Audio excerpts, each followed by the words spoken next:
the intro today. I haven't done it in a couple of weeks. Hey, ladies and gentlemen, thanks for joining us for this week's edition of the Weekly Roundtable. I am one of your co-hosts and co-founder of the Liberty First Foundation, Frank Johnson. To the left of my screen is Michael Vasquez, dragon of all tiers of New York. He is New York's only true independent journalist. To the far left, not politically though, Michael Marshall, co-founder of the Liberty First Foundation and co-host of the show here. Below him is Dal Grimm. He's our resident expert on all things strange. And of course, Jan Rains is here, our alternative lifestyle specialist, who has a nifty new background. I'm digging that background, Jan. Oh, thank you. Yeah, it is nice. A couple of good looks ones. great. I got a couple of good ones to use. Yeah, my background is my kitchen because once again I neglected to turn the air conditioning on in the office, and it's like 105 degrees here in North Carolina. So I figured it'd be a good opportunity for you to sit in the kitchen, and maybe one of my cats will join in while we're doing the show. So this week, what do we got to talk about this week? Nothing. What can we be on? I think that's wrap. Let's go ahead and shut down. I mean, nothing happened this week. Well, I think we should start off with a couple of things that we were going to talk about last week, but didn't have enough time, and they're important. So I think we should start off with Biden versus SCOTUS. Yeah, Biden. When is Biden not versus SCOTUS? That's been his entire administration so far. Yeah. I'm going to do this. No, you can't. I'm going to do it anyway. So Biden announced his recommendations to solve the crisis with the Supreme Court of the United States. Supposed crisis. There is no crisis. Yeah. Well, it's only a crisis if you're coming up on the crap end of the stick of the decisions. Currently, I mean, it's very obvious for everyone that if it weren't for the fact that Democrats aren't getting what they want, they would never move this forward.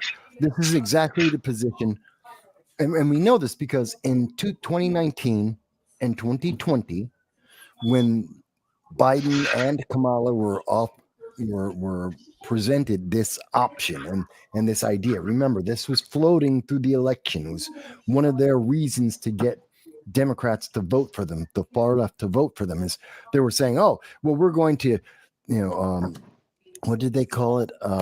Pack the court. That was the term. And if you want to look it up in Google, put in pack the court 2019-2020, and you'll find it. So they were going to pack the court. And once they got in, they weren't worried about it because it wasn't a real suggestion. They know it can't pass. And now he's doing it again because it's taking heat and attention off of Kamala, and it gives a distraction for a lot of people. And it's part of their process to try and get progressives into the race so that they'll be able to keep the Congress and the Senate. That's my opinion. So,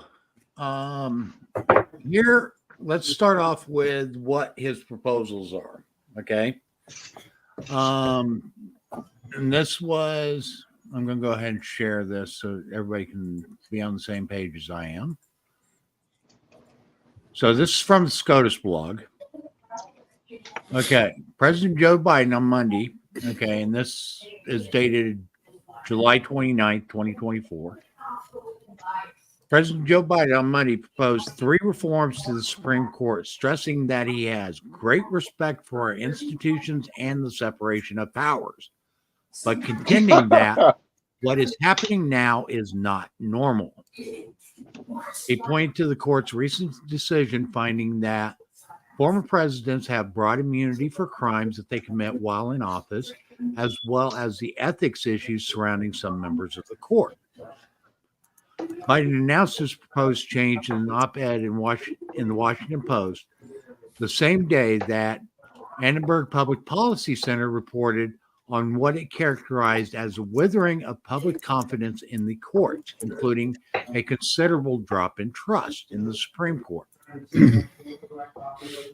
Okay, Biden's first suggestion, a constitutional amendment to make clear that there is no immunity for crimes a former president committed while in office. The court's recent decision last month that in Trump v. United States, Biden wrote, means there are virtually no limits on what a president can do. But the United States, Biden stressed, was founded on a simple yet profound principle: no one is above the law. Okay, they have mischaracterized the Supreme Court, and we reviewed that decision here on this show. And they've mischaracterized the Supreme Court's decision on this. Okay, essentially, what the court said is that presidents are immune when acting in their official capacity as president, as defined under the Constitution of the United States. Okay. Right. That is, and all members of Congress get the same immunity. That's one thing that people are missing in this whole discussion. Okay, members of Congress have, when they're acting in their capacity as representative or senator, they are immune.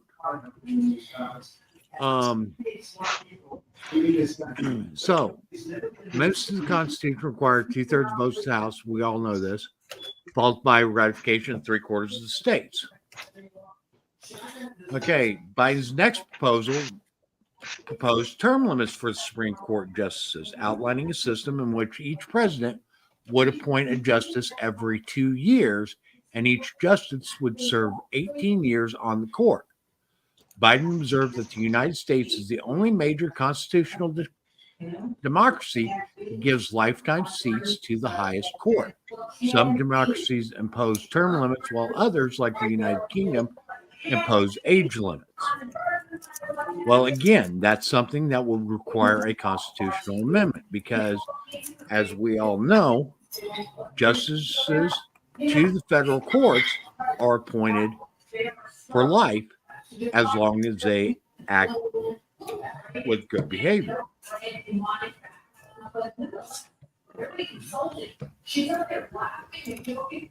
So it's not just a matter of passing a law that they can do this. And that's one of the things that Biden's trying to put out, that, yeah, we can just pass a law enacting term limits. No. Term limits, even for Congress people, required a constitutional amendment. I mean, for the president. Term limits for members of Congress would require a constitutional amendment. The terms are set in the Constitution. Hold on a second, Mike. Dal, is that your background? Yeah. No, it's not. Yeah, it's drowning out Mike. Okay, so I got nothing playing in the background. Sounds like okay. So here under Article 3, the judicial power of the United States shall be vested in one Supreme Court and in such inferior courts as Congress may from time to time ordain and establish. The judges of both the Supreme and inferior courts shall hold their offices during good behavior and shall, at stated times, receive for their services a compensation which shall not be diminished during their continuance in office. Okay, right there plainly says that an appointment to the federal, Supreme, and inferior courts is for life. There is no term limits unless we amend the Constitution. Okay, so going But they're back all to this, quick Go ahead, question. Dale. Aren't justices also subject to impeachment? yes, that's the good behavior clause. Right. Okay, if they do something that is an impeachable offense, they can be removed from office just like any other impeachment proceeding. Okay, and was it Chase? Justice Chase, I believe, did go through that. So these problems that Biden is supposedly addressing are moot because you do have the apparatus constitutionally to remove people for bad behavior. Yes. Okay. Yes, it was Justice Samuel Chase, 1804 to 1805. Hmm. Okay. So the impeachment trial of Justice Samuel Chase, 1804 to 1805. On November 30th, 1804, the third time in its brief history, the Senate began preparations for an impeachment trial.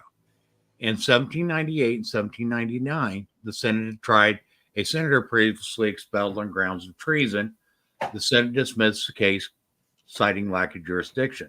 Second impeachment trial in 1804 removed a federal judge for reasons of drunkenness and insanity. Okay. The third trial challenged the Senate to explore the meaning of impeachable crimes. Samuel Chase had served on the Supreme Court since 1796, a staunch Federalist with a volcanic personality. Chase showed no willingness to tone down his bitter partisan rhetoric after Jefferson Republicans gained control of Congress in 1801. Okay. The House voted to impeach Chase on March 12, 1804, accusing Chase of refusing to dismiss biased jurors and of excluding or limiting defense witnesses in two politically sensitive cases.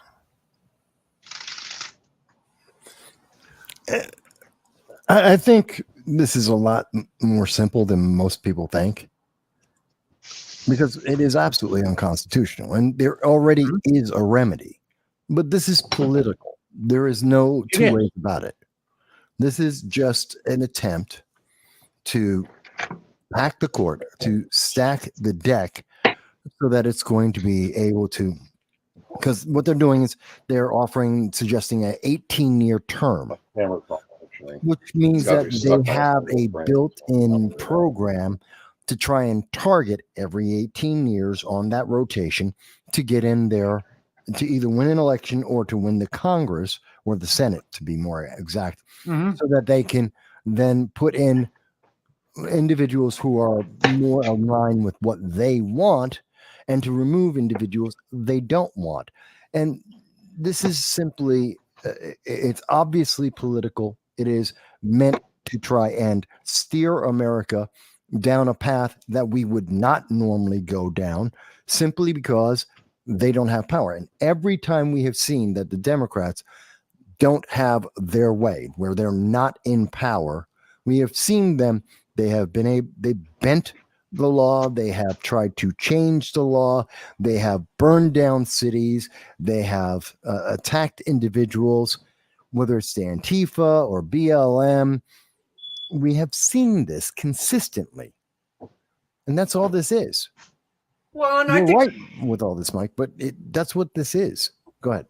I think the biggest ramification that people aren't thinking about either is it'll no longer be separation of powers.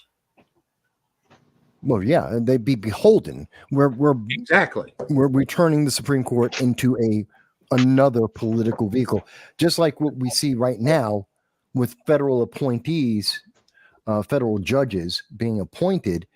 It's the same thing. It's completely political. And that's what they want. They want to make this one big political and stack the deck in their favor, which is why this is not going to work, which is why it's a ploy to distract people. It is. Okay. And it's a ploy to try to shore up the election and so forth. A lot of people don't like the fact that right now the court leans conservative with a 6-3 majority on the conservative side. Okay, and that's the way it happens sometimes. Okay, it's happened in the past, it's happening now. Okay, rumor has it that Alito's looking at possible retirement and so forth. It will balance itself back out, but that isn't what our Supreme Court's supposed to do. First off, our Supreme Court is supposed to be non-partisan. It's supposed to be unbiased. Now, that doesn't mean that they can't have liberal thinking and thought processes or conservative thinking and thought processes. But they are not supposed to base their judgments on anything other than what the United States Constitution says. Period. That's it.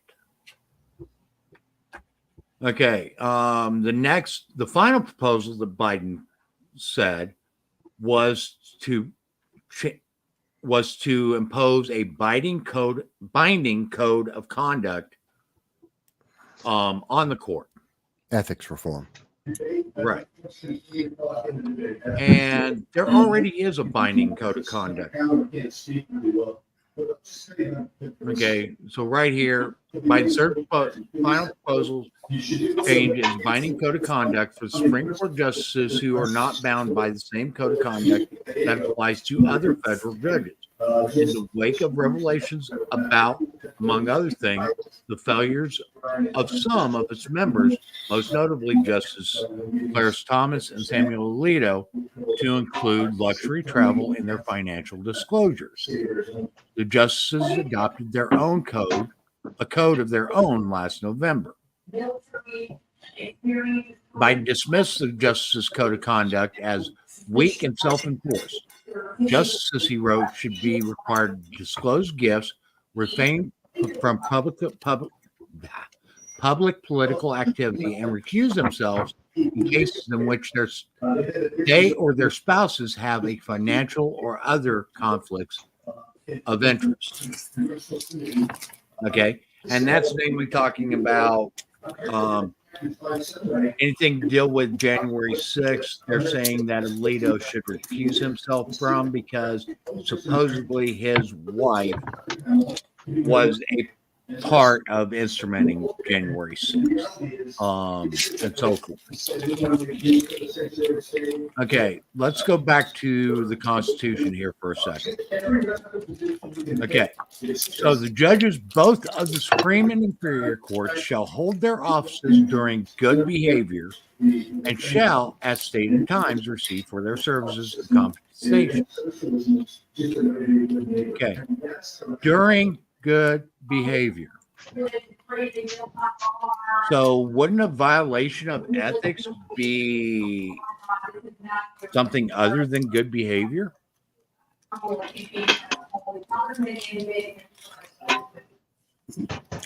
who's to determine what good behavior is? Well, that's what the House of Representatives and the Senate are for. Yeah, that whole section of this ethics reform that they want to impose, you're talking about the executive branch and the legislative branch teaming up together to impose ethic reforms on the judges. Mm-hmm. They have no ethics. Congress and Senate doesn't have any ethics. They shot down the bill a couple of months ago about Congress and Senate being allowed to trade in stocks while they're sitting,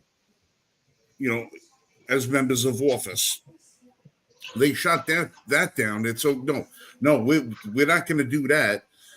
They shot down the proposal to all the money that has been paid out over the years for Congress and Senate for sexual harassment, sexual abuse, sexual assault, all the settlements that have been paid out of taxpayer money, that we should be privy to that knowledge to release that information. They shot that down. The Congress doesn't hold themselves to any ethical standard whatsoever, and they're going to be part of the people that are going to impose ethic reform on the court. You got this executive branch. You got bags of cocaine running around in the White House that nobody seems to understand, even though they got DNA hits off the bag. They're going to have ethics reform. You got millions of dollars being pumped into the coffers of the Biden family. They're going to impose ethics reform. It's like a crackhead telling me I can't have a beer. Get the hell out of here with that crap. Well, I Don't agree. they see the hypocrisy in But that, here's or are the they thing. holding themselves up to a light of perfection? Oh, look Here's how the thing. wonderful we are.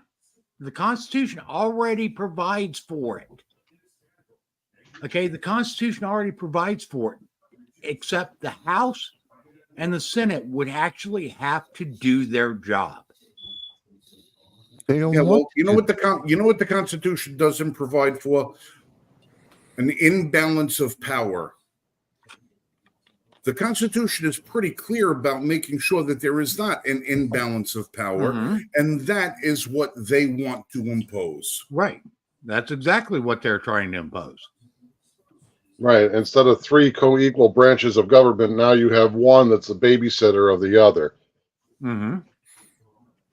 Again, which brings us back to this is how they pack the court. This is how they control the court, because at the moment they don't have control.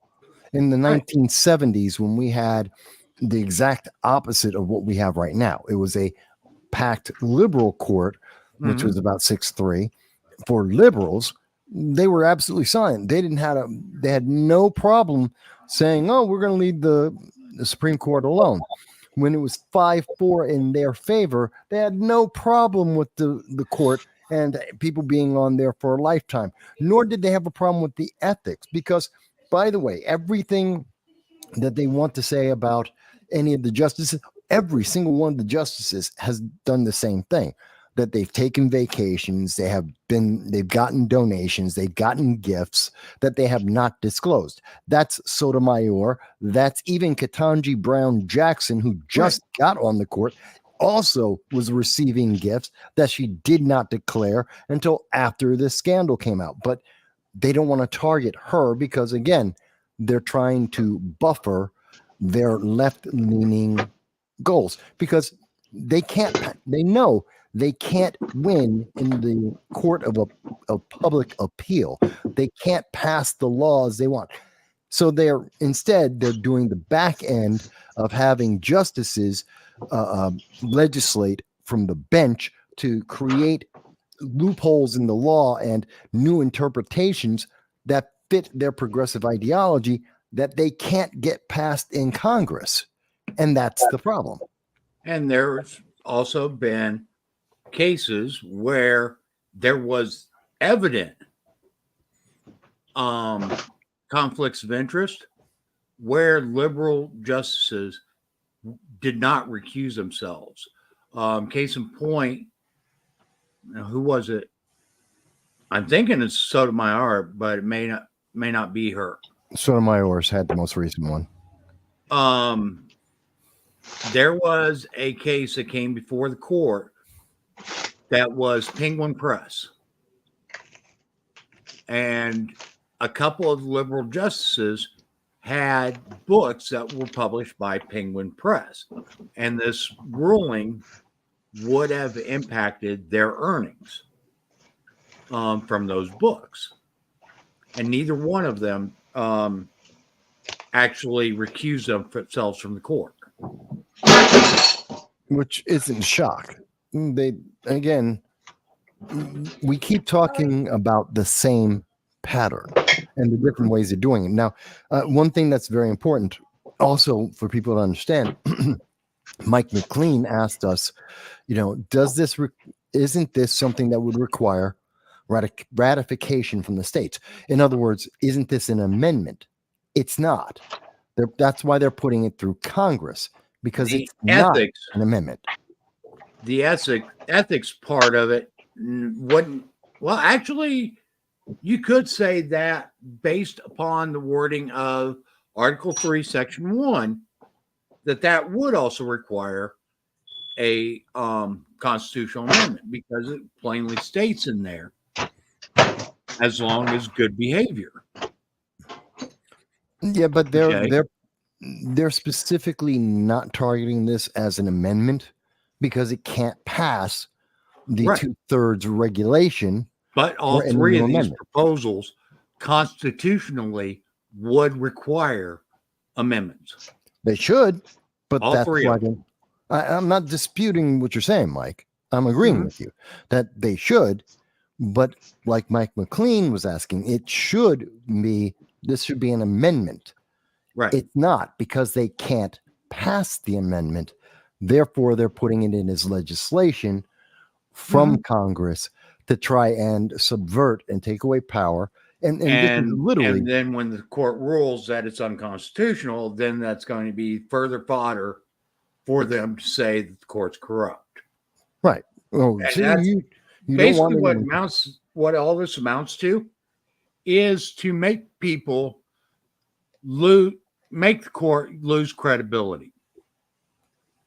That's what a lot of it is. Yeah, but they're Okay? not And considering. they're trying to set the stage Mhm. for either packing the court, getting more justices on there because of the credibility issue, or to institute legislation that the court has a problem that would make it hard for the court to rule against without making it look like they are corrupt. See, I think the problem is what the unintended consequence, and we see this a lot with some legislation that comes out of Congress. And I'll say that about Republicans and Democrats alike, but they're not considering the consequence. If this goes through, whether as an amendment or as a piece of legislation, it diminishes the Supreme Court, both in the public's eye and in trust. It diminishes their power. And that has a massively negative consequence on the future of America. It literally drives us down the road of becoming more and more authoritarian. That's the consequence of this that they're not talking about, because no one's going to. If they pack the court and add 3 more justices so they can try and balance it out, no one trusts the Supreme Court anymore. It's not fair. This is a political game. If they put in the ethics, the legislation for the ethics, well, we don't trust them because now they're corrupt. Again, they lose their power. Everything they're doing is destroying the institutions as they exist. And there's no need for it except for blind ambition. Now, okay, I spent 7 months studying Supreme Court reform. We need to pack the court now. This was written for Time Magazine by Kermit Roosevelt III on December 10th, 2021. Kermit? Okay. Okay. Yeah, Kermit Roosevelt III. Roosevelt is professor of constitutional law at the University of Pennsylvania Carey School of Law and author of The Nation That Never Was, Reconstructing American Story. Okay. And this came out at the same time that everybody on the left was saying that Biden needs to pack the court. And they were referring to FDR. Mind you, notice the last name, Franklin Delano Roosevelt's threat to pack the court. Okay, first off, the president has no power to pack the court. The president only has the authority to recommend justices for the court. The only ones that have the authority to increase the number of justices on the Supreme Court is Congress. But this is where they continually overstep. How many times has a president made a law that they are not authorized to do in an executive order? Even with an executive order that would not be impacting on the Supreme Court. Yeah, but No, it has to be legislation. At the minimum, it has to be legislation. But more than that, it has to be an amendment. But if they're going to give some minimum justification, it needs to look like legislation. because Okay. otherwise it's not Executive legitimate. orders have no impact on Congress or on the Supreme Court. They only have No, it's impacts just on on bureaucracy. executive departments. I understand what should be happening, but like Jan was saying, they're perverting the system. They're corrupting the system before our eyes. Mhm. And they're doing it for political gain, Oh, which yeah. is the most petty reason they could possibly do it, which I think is why, and everyone sees it, even other Democrats, which is why everyone opposes it. In fact, part of the reason why, and we know, why did he bring it up last week? He was buying time for Kamala Harris to duck and cover, to get herself aligned and set up with her VP pick, to get the delegates all to anoint her without a single vote by any Democrat. No rank and file Democrat has ever voted for her. She was never an option of theirs. So she needed to have time for the media blitz to rewrite her history, to rewrite her past, for her to get a VP pick, for them to seed the public with this idea that Kamala is the bestest ever, that she is Ray Palpatine in black skin. That's what they have done, and it's been somewhat effective. And whether or not they got this actually through about the Supreme Court, well, bonus. But I don't think that was the intent. User, you're exactly right. The court does have very little power. They can only rule on the cases that are in front of them. They can't make broad-reaching rules. They can only rule on the arguments that are made in front of them. And when something goes before the court, you're only allowed to make one argument for that case. You can't make multiple arguments on a case.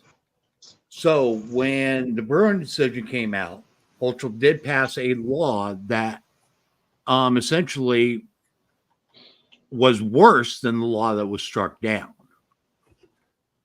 Okay, and nothing can be done until it makes it through the courts system and makes it back up to the Supreme Court. So by then, the damage is already done in many cases. So yes, the court has very little power, and that's one thing that people are not realizing. Okay, when they made their Chevron decision, it was based upon that case and that case alone. Okay, and the arguments that were raised on that case. Okay, which was only on one specific thing of the Chevron doctrine. I disagree with you, Mike. They have a lot of power. Yes, they can only deal with the case before them. But if the Democrats are successful in packing the court, then you will see lawsuits that will spring up instantaneously on every issue that the Democrats want to win on. And they will be fast-tracked because of the change in the number of justices.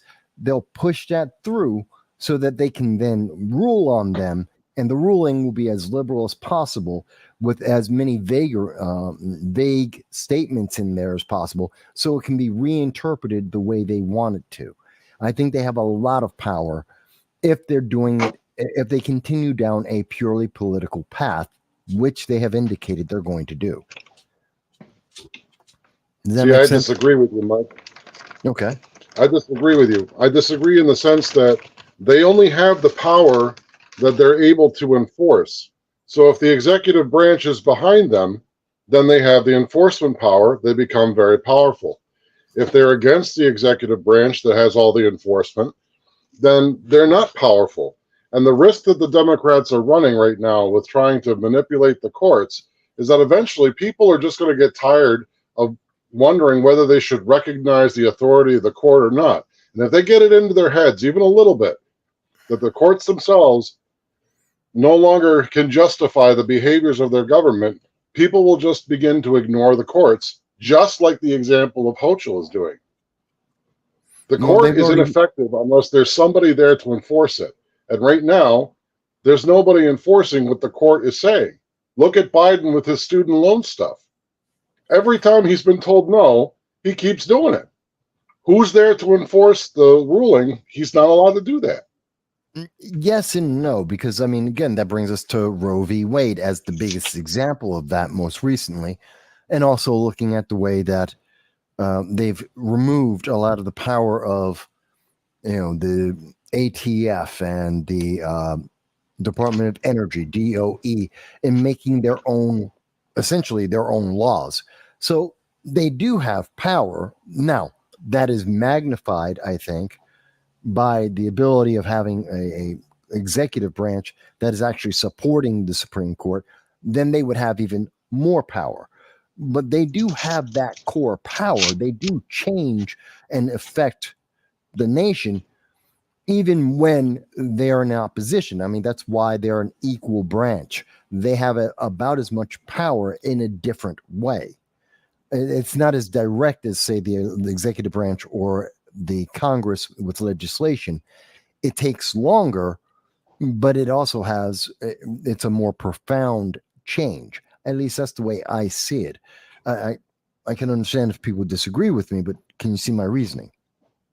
I do. I but can see your say that reasoning the to a point, but basically the Supreme Court has basically slapped down the ATF 5 times in recent rulings. Kind of, yeah. And the ATF is still changing definitions. Yeah, the only reason that some of these SCOTUS decisions are successful is because the states are enforcing the decision, not the federal government. Because the enforcement of these decisions is very piecemeal. New York's not doing it, but Pennsylvania is, or Ohio is, or Indiana even goes so far as to say public servants can't illegally enter your home. You have the right to self-defense no matter what. So the enforcement is coming from the states. That's why some of these rulings are successful, not because the Supreme Court itself has any power. I kind of see where you're coming from. It can be argued, I think, both ways. And I think it's partially, a lot of it has to do is what is the political will at the time of any given decision. As what's the will of the executive branch, what's the will of the legislative, and what's the will of the court. And when you have 2 out of 3 on one side, that's when you see some of the greater weakness for the Supreme Court. Here's another thing. Okay. When they overturned Roe v. Wade, the first thing Democrats said is we are going to codify Roe v. Wade and make it the law of the land through the legislative process. Yeah. Okay. When the Supreme Court clearly just stated that the federal government has no authority to do that. Yeah, but they could. It would be a very. So they are literally saying they are going against a ruling saying the federal government has no authority, that is an authority of the states. And if the states were to all come together, and what would be the best way to do that is actually by an amendment. But the idea is they were going to put it in law, since all the members of Congress of each of the regions had all agreed on it, then that's the representation of the people. This is the will of the people. That's the way they would spin it. I understand their spin. I'm not saying that it's constitutional suddenly because they do it that way. It should be an amendment. I'm bringing up that specific point to say the Supreme Court doesn't have as much power, because if federal law did enact that, it did pass and did get signed by the president, a suit would have to be filed, and it has to go through the court system before it could be overturned, Mhm. even though it directly violates a ruling that just came out. Yeah, but I'm not against that.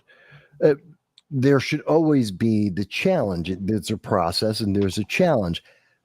Just because the court says this is the way they look at something today doesn't mean it's always that way. We have a lot of legislation over the years where they had a belief or an understanding, an interpretation, and then 20, 50, 100 years later, they changed their viewpoint.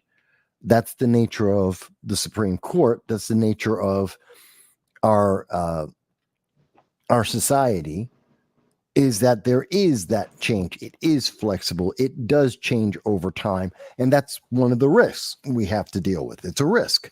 But here's the other thing is the Supreme Court shouldn't be ruling based upon precedent. The Supreme Court should be ruling only on the Constitution and what the Constitution says. What they should be doing and what they actually functionally do, two different things. I agree. And that's one of the problems. And that's why we also have problems in Congress and why we have problems in the presidency. Yeah. But and that's where we are falling down as we the people, because we are not requiring our three co-equal branches to abide by their constitutional obligations. the average person doesn't even understand a third of I what know. we just said. They don't know. They're not involved in this. I This know. is a political battle. That's the problem. It is a problem, but we don't have what I'm trying to express is, and what I'm trying to bring across, even though it is political, it is the only current term answer. Unless we spend 2 generations teaching the kids and everybody in America and reinvigorating them to be to stop being apathetic and be involved in the legislative in our governance.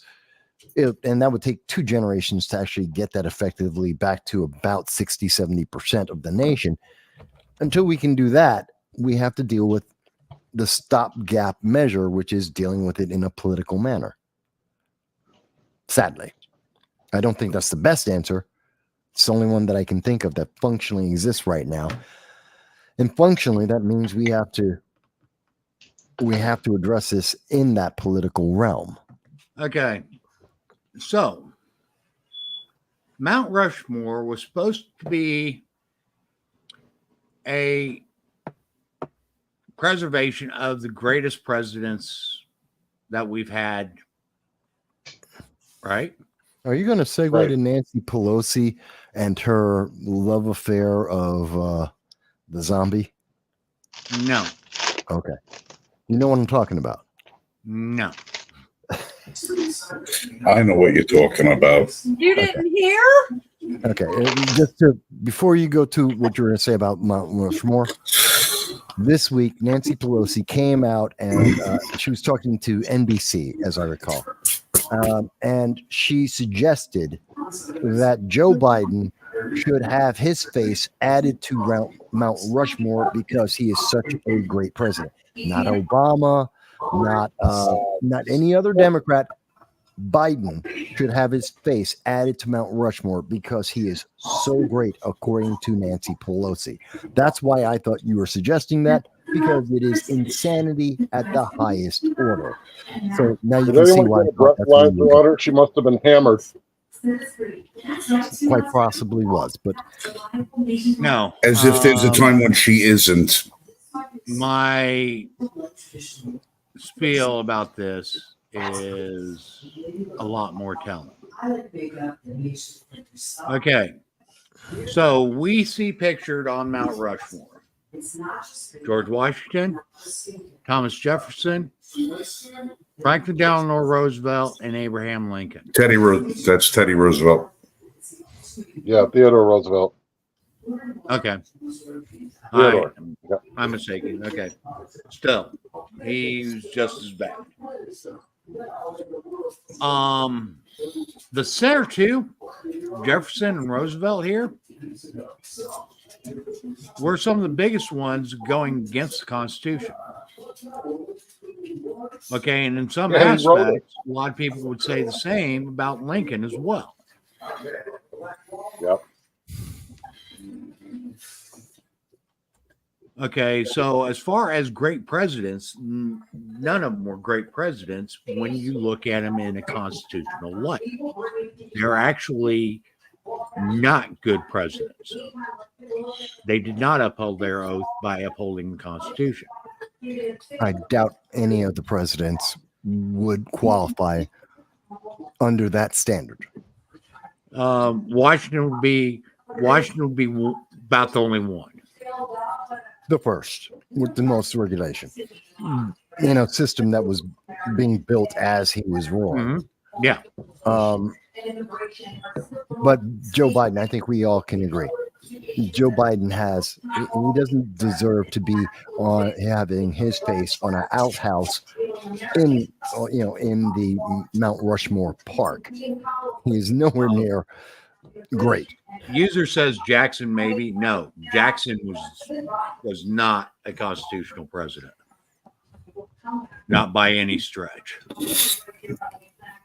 Okay, guys, we've spent 45 minutes on this. Are we? Okay, so Summing it up?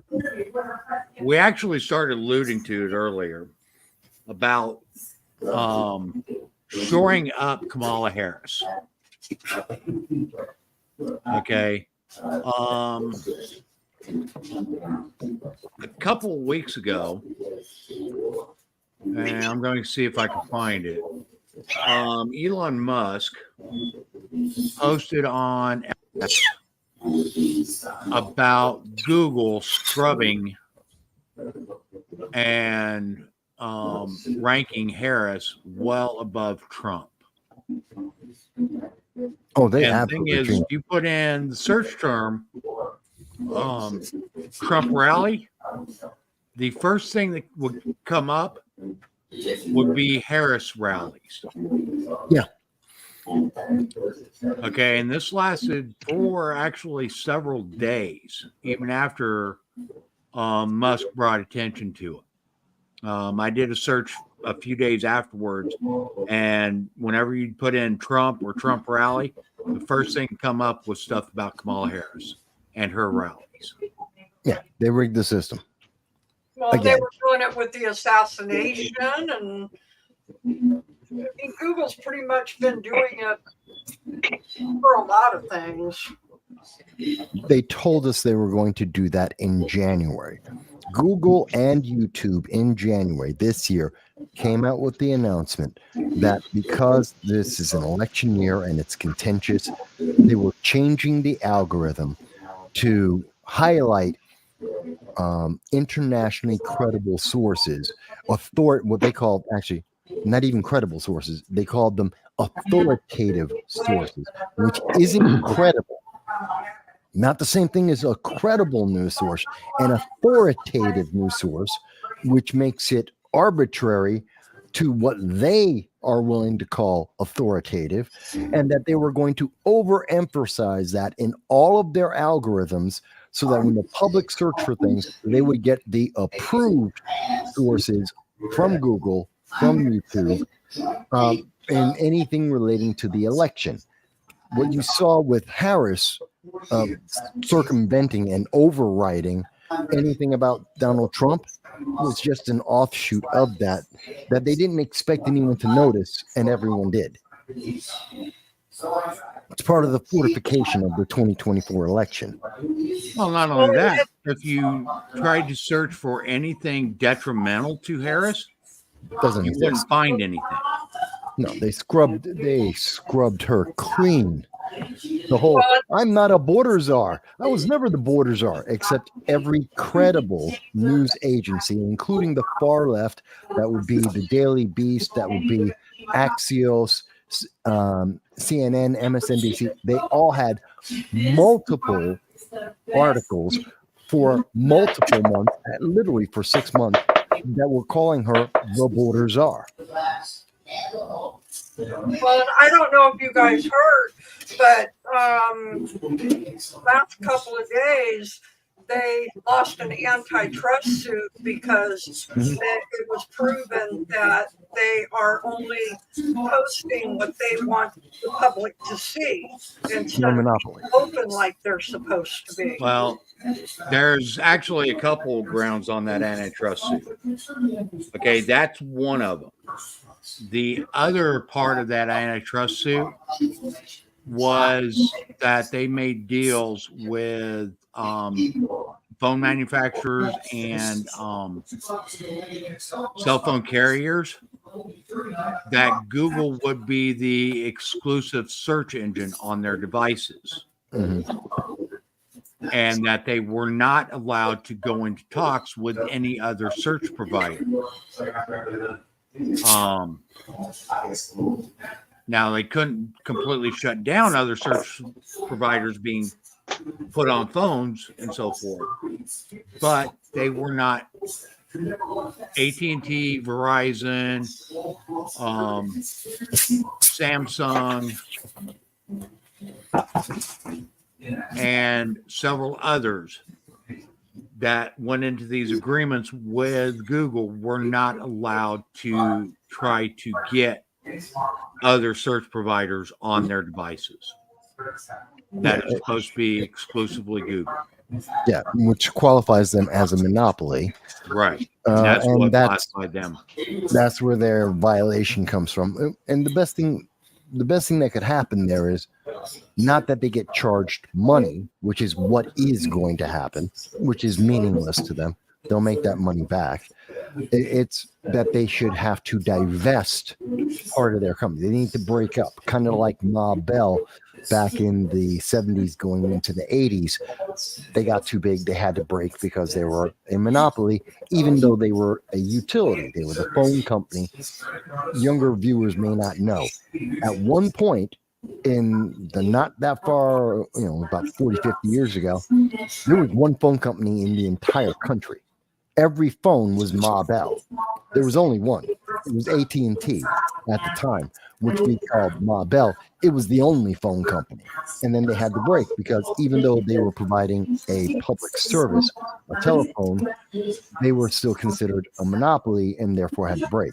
Same thing should apply to Google, especially now, immediately, because they are interfering with an election. When you deny people access to information about the candidates, not the questioned, not the nominees, not someone who we're not sure. These are confirmed candidates, qualified candidates for the United States presidency, and you deny people the ability to find out information about that candidate, that is willfully interfering with the election process, and therefore we should see the punishment in Google, not monetary, but divesting of some of its assets, breaking the company up. Do you guys agree with that? Right here is one of the things that Musk posted. Wow, Google's has a search ban on President Donald Trump. Okay, this was posted July 28th, 2024. Okay, and basically to put in there President Donald. And the first one comes President Donald Duck, President Donald Reagan.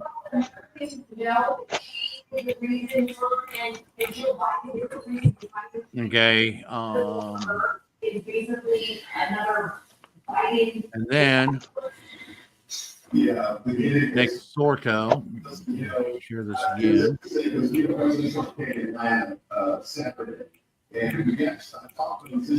Posted this on X, where Google altered their search results. So if you search for Donald Trump, you'll exclusively get puff pieces about Kamala Harris. Yeah. Okay. And I actually did this and got pretty much the same results. Yeah, and they were boosting her. Again, they've changed the way the algorithm reads. Even to this day, you still get to see some of that. They've toned it down a little bit, but they're still interfering with the election they're still making it more difficult. I know that in the last week, I have done several searches for some of the issues like 2019. What are the policies that Kamala Harris was running on when she had her campaign to be the nominee of the Democratic Party for 2020? You can't find that. That's very difficult to find. To find out about her actions in reference to the BLM riots and to helping to fund the bail of individuals who were arrested for rioting and arson, very difficult to find. I mean, you have to be very specific about the term you're finding and look to the third page, and then you'll find the article. These are things that we know about. Again, the borders are. You have to be very specific in the wording, and then you have to go to page 2 or sometimes page 3 to find the actual articles in there, because they have deprioritized these articles. These are factual things that we know have happened. The videos of the speeches gone, don't exist anymore. It's almost impossible to find. And these are articles that I know for a fact. I've written articles about them. I've actually done videos about them. I've publicly spoke about them. I know it. And trying to find the link that I know and using the search terms that I know are related to this, like borders are, like Medicare for all, like defunding the police, many of the issues that she has stood for or the actions she has taken. And what do you get? You got to go 3 pages into Google in terms of search terms, looking for that one article they will list that actually refers to what happened in 2019 or 2020 or 2021. You call that scrubbing someone's history. It's evil. It's really evil. So yeah, That's why archive sites are actually extremely important, like the one I showed you guys last week. right. Showed you in the audience. You can go to archive.today, and if it's been on the web, somebody has archived it. So you can search it, and it will come up with something. Yeah, but you got to know what to search for, and you got to know how to find it. And it's more difficult than And it you also ever has have been. kind of know what sites had it. It helps a Right. lot when you know that. But this is more difficult. In 18 years of following elections, I have never seen it become this difficult to find the history of a candidate that exists, that we know was well documented. It shouldn't be this difficult. And it is far. And again, I'm a political junkie. This is what I do. I know the articles I'm looking for. I know the news organizations that covered this the first time. I'm just looking for the exact quote. I'm just looking for the exact article to show people that, no, it's not just me misremembering. This is exactly what was said. And it's almost impossible to find. It's like even this week, The Hill has a show called Rising. And one of the spokespeople, Robbie, who's a libertarian, so it's not just Republicans here. He was looking at, this is happening with Tim Walz. He was looking for Tim Walz. He had extreme difficulty finding a speech by Tim Walz that he had a partial quote from, and in inserting the partial quote of Tim Walz's own words from a speech, from a conversation, well, it was a speech that he was having to the public, and he almost couldn't find it in Google. That's how bad their algorithm is. That a member of the press who knows what he's looking for has part of the actual quote, and he's having difficulty coming up with the actual evidence that is documented. He did find it, and it was a comment by Tim Walz about the First Amendment, saying that we don't get to have the First Amendment. He wants to strip away First Amendment rights because he doesn't like what some people say, which is evil in and of itself. That's another thing. But, you know, that just tells you how bad this election cycle is. It's crazy. What you're looking at And I think what a lot of people need to recognize is that what we are seeing actually is a Soviet-style reconstruction of people's histories. Mm-hmm. And a lot of that comes from the fact that I do believe everything that they've done so up to this point, the people that want to see authoritarian communist rule in this country believe that they are so close. They are the closest that they've ever been, that if they lose their opportunity now, they will not get another. I think that's what we're seeing, is a proletarian revolution. Well, and we're seeing a lot of things that were brought up in George Orwell's book, 1984, about literally rewriting history and making people believe that history was completely different than what it was. Yeah. But he based that off of progressive socialist policies. Well, and I That say whole it book is about it. Mm-hmm. Go ahead, I Bill. say, Go ahead, Jan. I say it all the time. The left has continually blamed the right for what the left is doing. Well, that is very true. Okay. And Republicans do the same thing. To an They extent. both blame each other for the exact tactics they're using. To an extent. I think it's, and maybe it's my own bias, quite possibly, but I think we've seen the left do it far more and more extreme than on the left, because the left is than the right.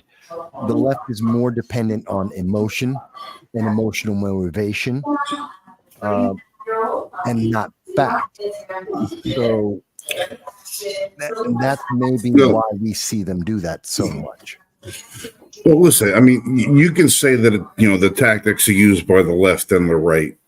And to an extent, that's true. The right will use certain tactics in political ways, the way they write legislation, the way they vote on legislation, the way they try to call up committees and everything.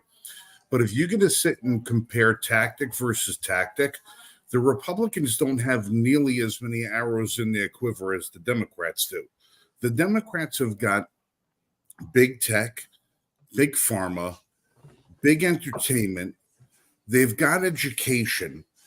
They've got newsprint. They've got every single facet outside of what in the entertainment field is controlled by the left.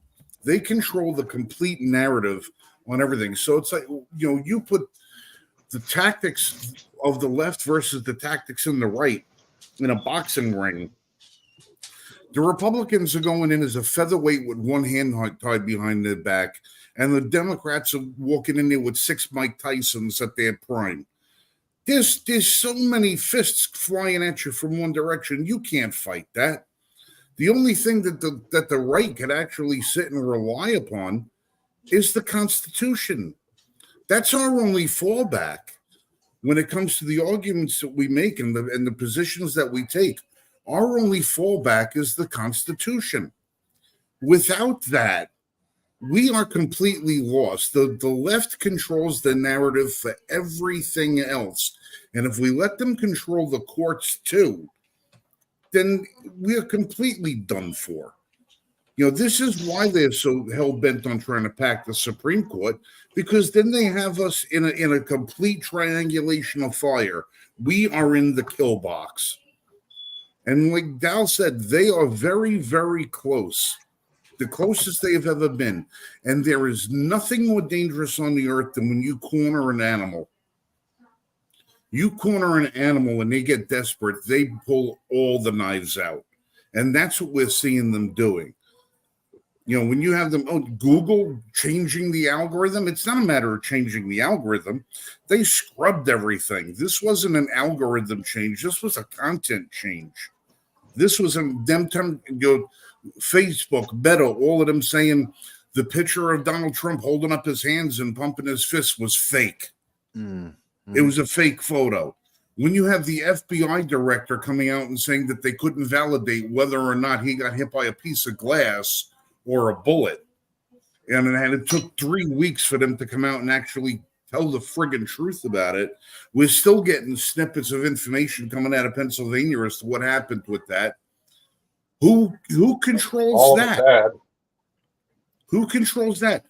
The Democrats control that. You know who the Democrats don't control? The Democrats don't control the 25 cops that were on the scene that day that are finally starting to share their body cam footage and microphone recordings that came in from their department. We're only getting that now. But why is that taking a back seat? Because Kamala Harris filled an audience of 20,000 people in Phoenix, Arizona. So again, it's always a day late and a dollar short. We don't get the information because it's old news now. Nobody even talks about the assassination attempt anymore. Nobody even talks about it. There are independents. Say that Kamala has got a 2-point advantage over Trump. How? How does she possibly? She was the first person to leave the 2020 primary. She was the first candidate to bow out. She didn't get one single delegate, not one vote. Correct. She was hired as a DEI because Biden said, I need a black female. I need a woman of color as my vice president. She was the only one on that stage outside of Sheila Jackson Lee, who had her short-term run where she wanted to run. She was the only one that was on the stage that fit that criteria. And he said it 100 times, I need a woman of color as my vice president. To hell with qualifications, that doesn't matter. I need to fill this demographic slot. Mm-hmm. Now they oust Joe, stick her in there without a single Democrat in the country voting for her for the nominee, and we're to expect that she had the lowest approval rating of any vice president in the last 100 years, lower than Dan friggin' Quayle, lower than Spiro Agnew after he was accused. Mm-hmm. And we're to believe that she's got a 50-50 polling throughout the nation all of a sudden. What magic ass did they pull this out of? You left out something, Frank. They couldn't possibly pull that out of a magic ass unless they control everything. Frank, you're leaving out something. 2 months ago, in every major international credible news agency, 2 months ago, 3 months ago, 5 months ago, there were conversations being reported by they all needed of to them. dump her. Yes, they were going to get rid of her as VP and replace her. And right, that was bringing down the Biden campaign. Yeah, right. That was our tweet that went out yesterday. 3 months ago, they were saying she was a drag on the campaign and they needed to replace her. Now, all of a sudden, I'm telling you right now, November 7th, she's going to get 237 million votes. Yeah. It's funny because it's that stupid and it could happen. Yeah, Democrats who died in 1988 are voting for her. You got to remember, she has all the women vote and she has all the black vote. But she doesn't. And LGBTQIA. But she doesn't. And it's very clear she doesn't. And they've always known that. She doesn't have all the black vote. She doesn't have all the women vote. She doesn't have all the LGBT vote. She doesn't have a lot of things. Democrats don't like her. The only thing they are guilting people into voting for her because she is a woman of color, not black. I've already gone over this in many videos. Rather, she's not African American, which is what they mean when they say black. She's not. Right. She's not African American. And she's a woman. And they're saying, well, you have to, otherwise you're sexist and racist, which is absolutely insane. And it is absolutely authoritarian to try and limit people in that way. And she picked as her VP an individual who's even further, about the same as far to the left as she is. Someone who let Minnesota burn, someone who wanted to defund the police. Everything that the progressives now are trying to reverse their positions on, as Cory Bush just got kicked out, Jamal Bowman just got kicked out, Ilhan Omar is looking to be kicked out because the public has rejected them, and she's doubling down on every one of the issues that we're rejecting everywhere else. And Right. they're trying to tell us that she is beloved by who? Since when? You're right, Frank. This is insane. Right. I don't understand, but I'll tell you, anybody who's going to think about voting for a Kamala Harris presidency, I want you to look at the photo that I just shared and tell me what you see. All right, this guy. I don't want a whole lot of dead air, so I'm going to keep talking until you guys pick up on it. Because I see a communist. When I sort of saw, well, aside from the Hindu Dindu that is, the fake candidate that we got over there. What do you take a look at and notice? Because it's right there in plain English. You show them about the way they I crop. don't know how to spell Louisiana. There you go. Anybody know how to spell Louisiana? Because two apparently, N's. Yeah, evidently they don't. apparently, the Kamala Harris campaign does not know how to spell Louisiana. How can you be a president of the United States if you can't friggin' spell them? That's just one little silly question. Well, and I say it, and I say it all the time. I've said it numerous times on here. They are promoting for you to vote for a woman, but yet the Democrats can't define what a woman is. Which is yet another one of their problems. Yeah. Mm-hmm. They could. They don't look at them as problems. This Well, is they the can thing, part- is that Yeah. there are some that are stupid, but the people that are pushing these things are not stupid. They could perfectly define who a woman is. But what they're doing is they're catering to emotion to try and get youthful idiots to create a second front, so that while there's soft revolution in the government and all these captured entities goes on, and is actually more important, they can rely on the national liberation army that they're creating of useful idiots, so that when the time comes, they can close the pinchers and capture the nation. We're here. This is it. This is it. This is not their Democrat or Republican anymore. This is their revolution. They want it. I would say Why that do you have two communists running for the Democrats? That's why. This is it. I understand the emotion you're having right now, but I would say that I don't think they're smart enough to understand the consequences of where this leads to. What they're looking for are individuals. It's very much what we heard from the comedian, what's his name? Boston. They're not concerned about consequences, Mike, because the consequences that they want to see happen is that they want to remain in power.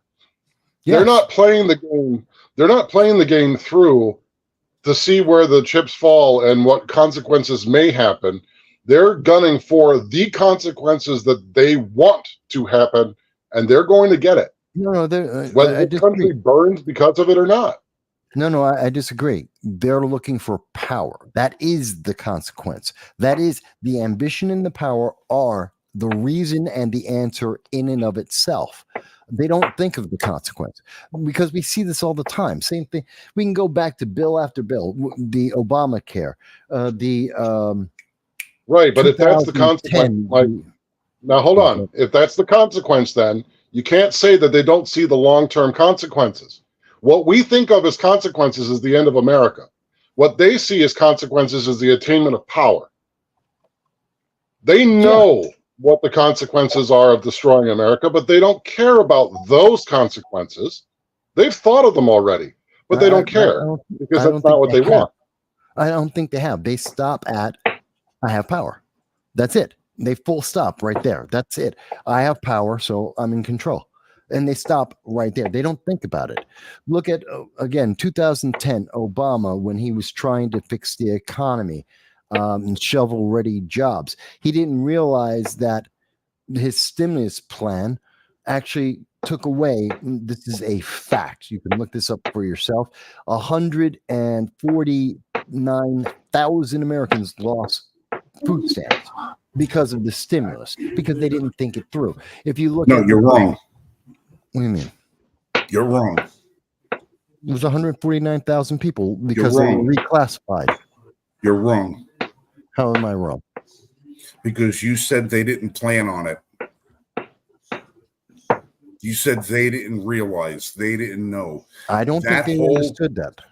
That whole thing went exactly according to plan. It went exactly according to plan. It was one of the largest redistributions of wealth scams in history, and it was done exactly to do what was necessary for them to gain a political advantage. Everything Obama did was that way. Everything was very well thought out. They didn't care. You think they care about people losing their food stamps? No, I think they care about the votes that would go with it. The same way they didn't give a shit about people losing their jobs with Obamacare. The same way they didn't give a damn about the $93 billion lost with shovel-ready jobs. And he came out later and joked, well, I guess those shovel-ready jobs weren't so shovel-ready. Mm-hmm. He did say every single thing they did was done on purpose. It was to squander the American wealth. It was to put us deeper in debt, get us closer to socialism. That's exactly what it was meant to do. We still don't know where 90% of that money went. We still don't know. Once everybody lost their food stamps, what did they do? Well, don't worry, you'll get them back because we're going to fix the system, but government has to fix it. Mm-hmm. It's the same bullshit with we're going to tax you $1,200 and then we're going to give you back $600 to make you feel good. It was a big friggin' scam. It was a big scam. Everything Obama did was a scam, and it was done on purpose. Every single thing.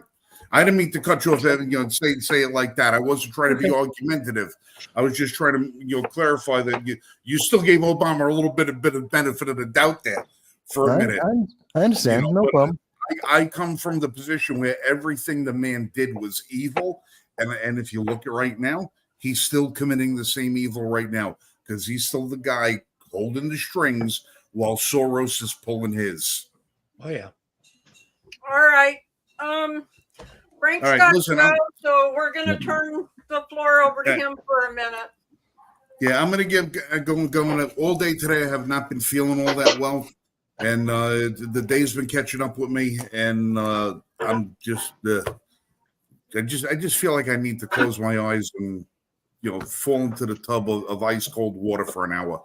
But listen, next Friday when we join you for the show again, I'm going to be bringing a little video package, and since it'll be pre-recorded, there should be no reason why any of the streams that carry the show should drop us out, but we're going to have a nice machine gun compilation put together for you for next Friday night, hopefully, because on Thursday I'll be in Knoxville, Tennessee at the GOA Gold Summit, and we have Machine Gun Thursday.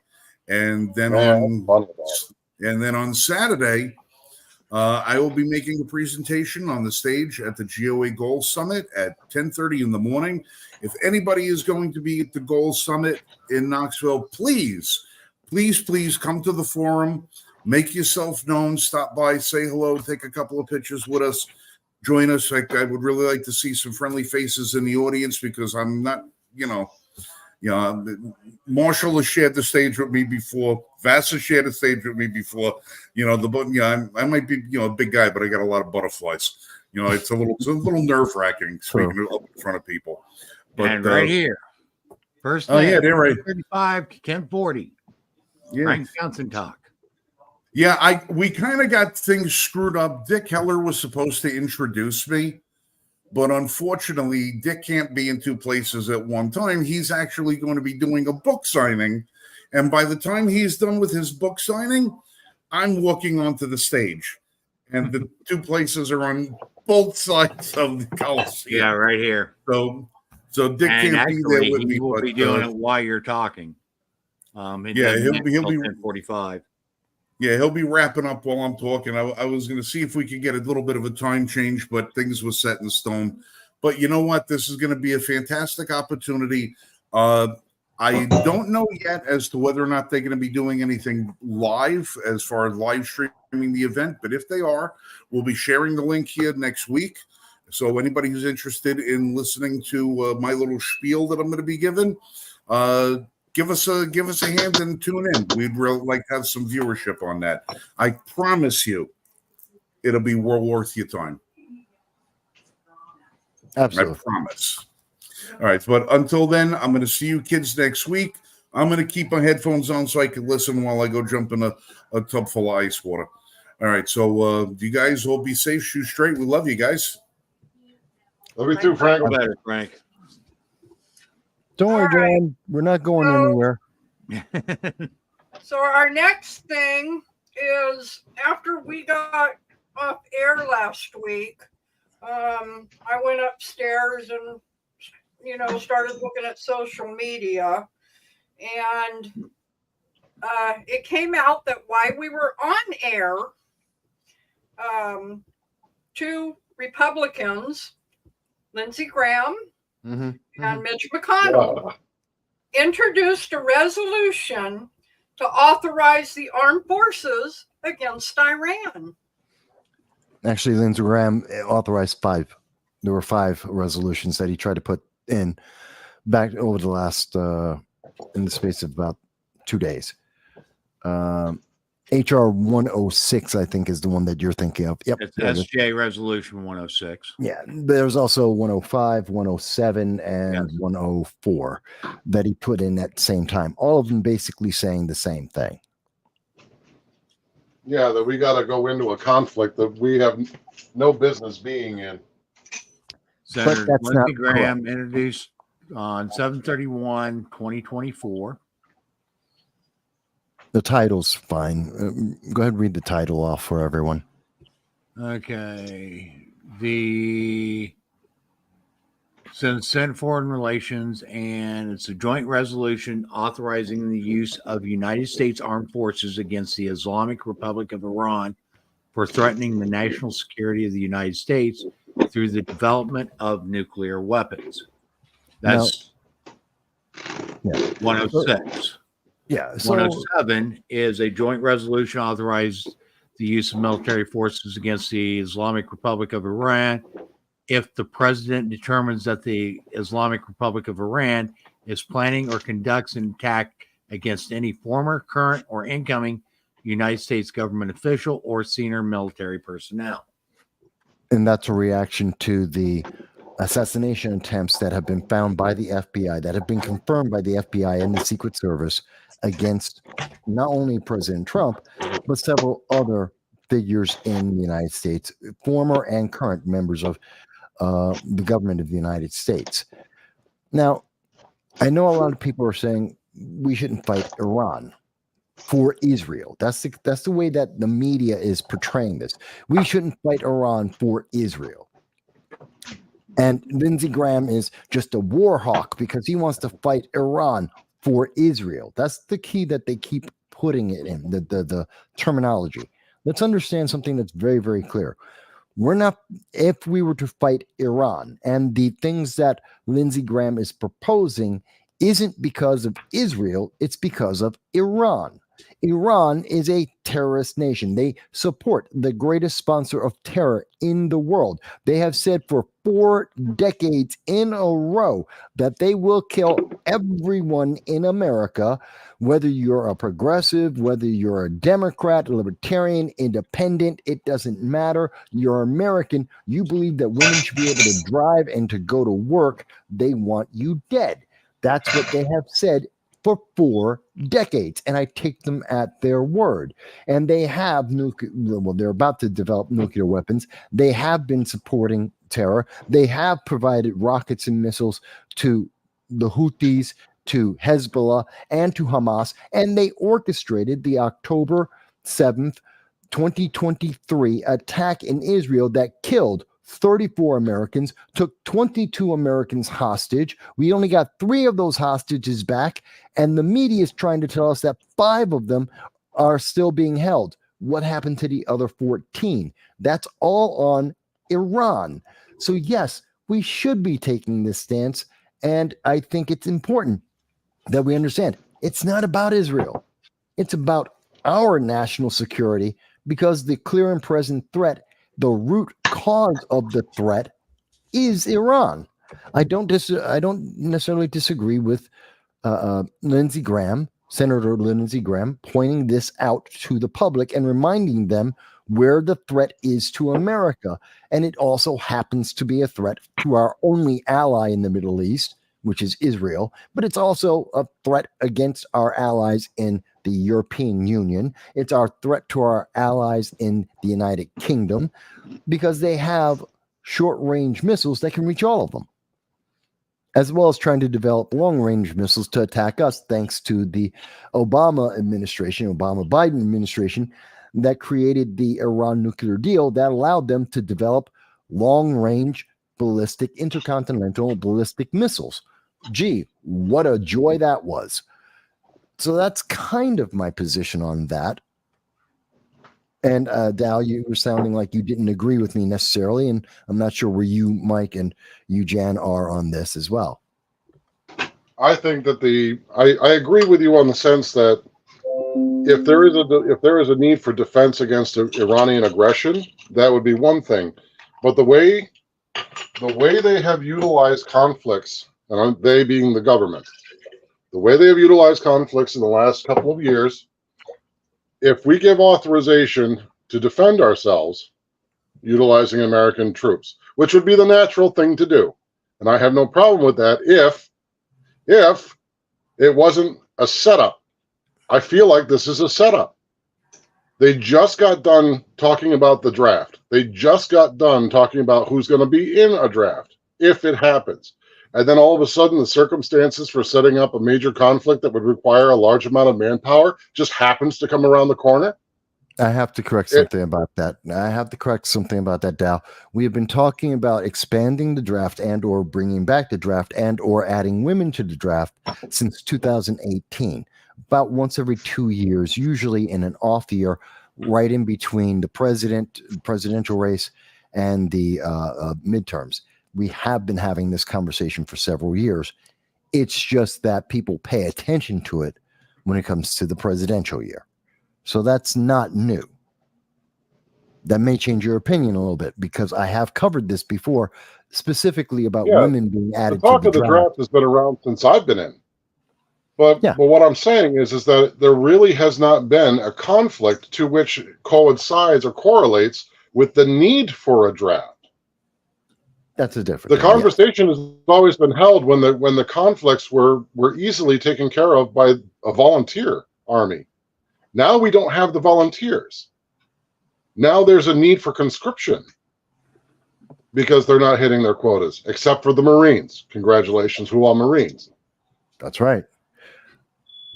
No, I see you. I see where you're going. Yes, go ahead. So, with the fact that they're trying to put forth this idea that he wants to have pre-authorization essentially in case there's an attack.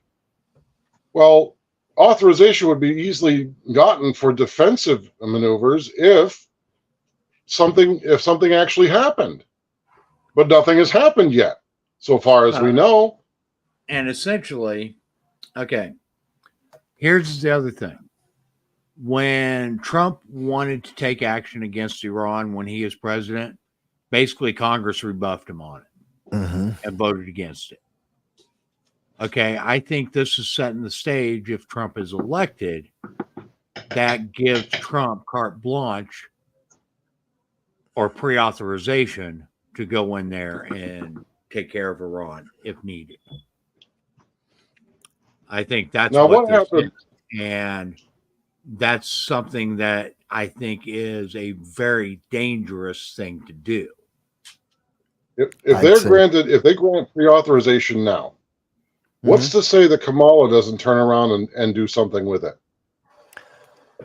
that's my fear about it, because normally the United States doesn't switch their leadership. We don't switch our leadership if we're in the middle of a war or some kind of engagement. We keep that person on to the limit of their term limit.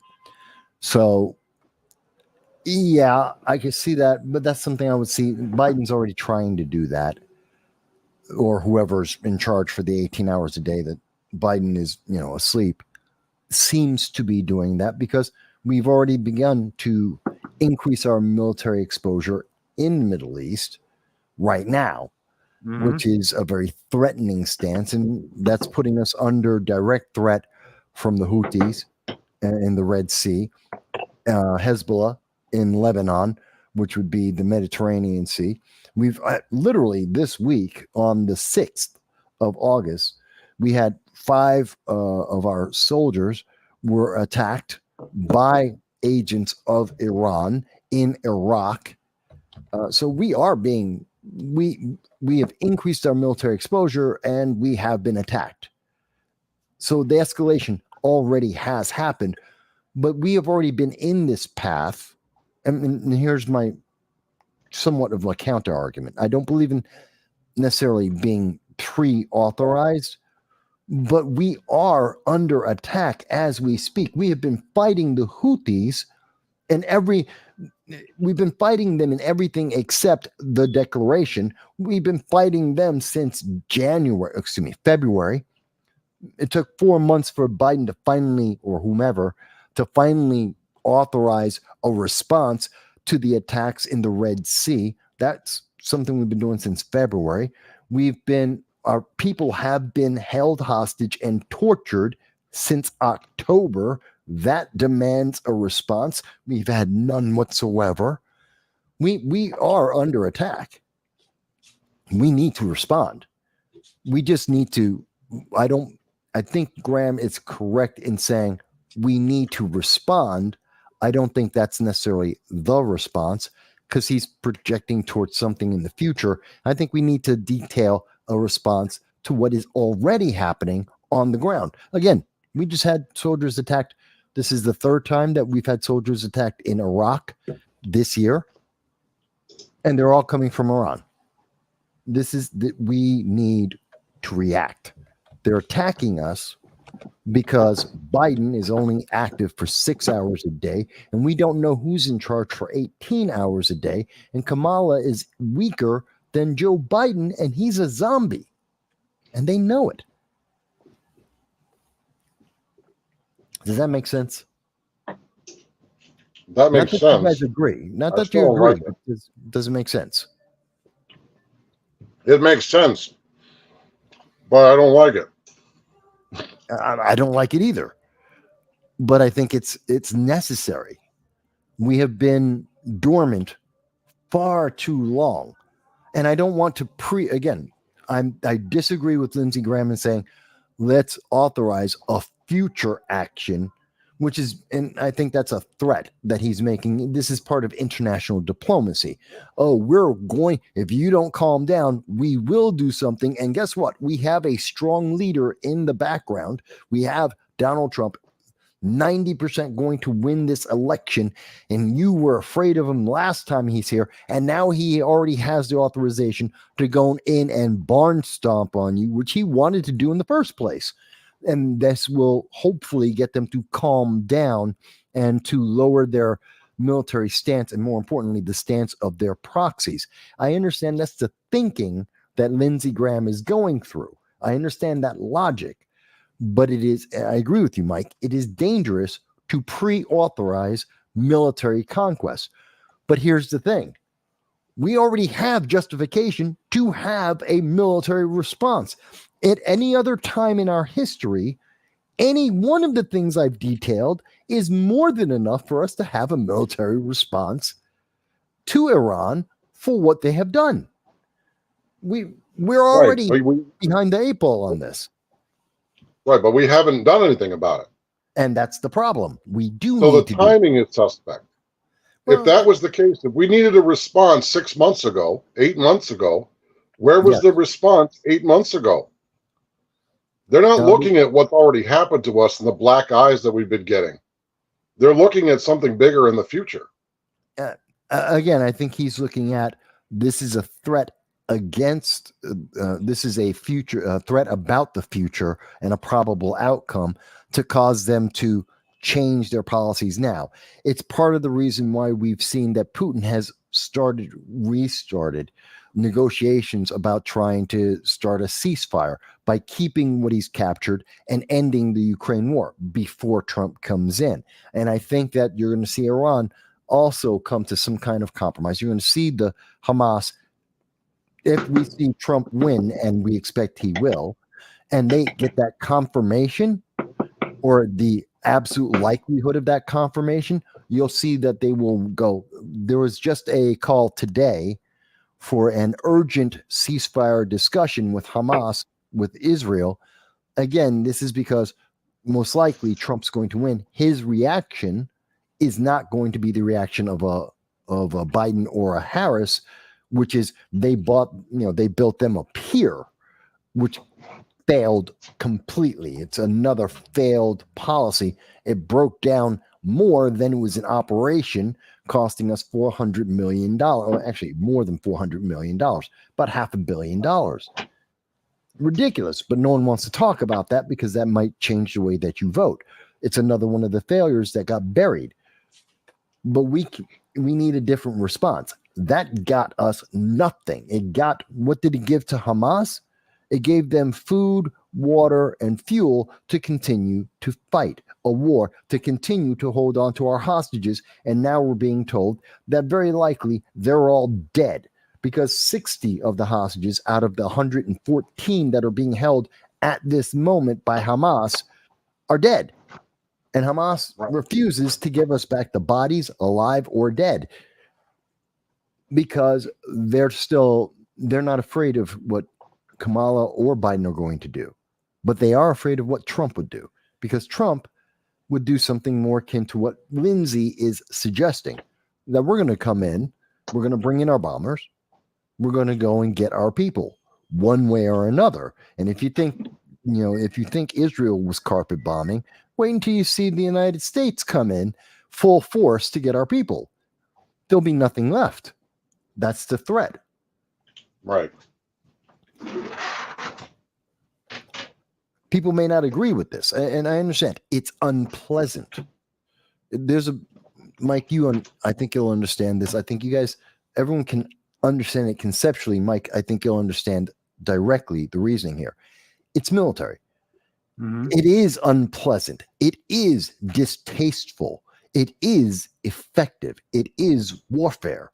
You order people to do things even though it is something that you abhor or you don't like, or you are reminiscent, to try and to see that cost, that human cost. No one wants this, but it is a reality. This is the reality of the world we live in. This is the reality of a militarized world, because America has been weak for 3.5 years. Does that make sense? No, we have been weak for 3.5 years.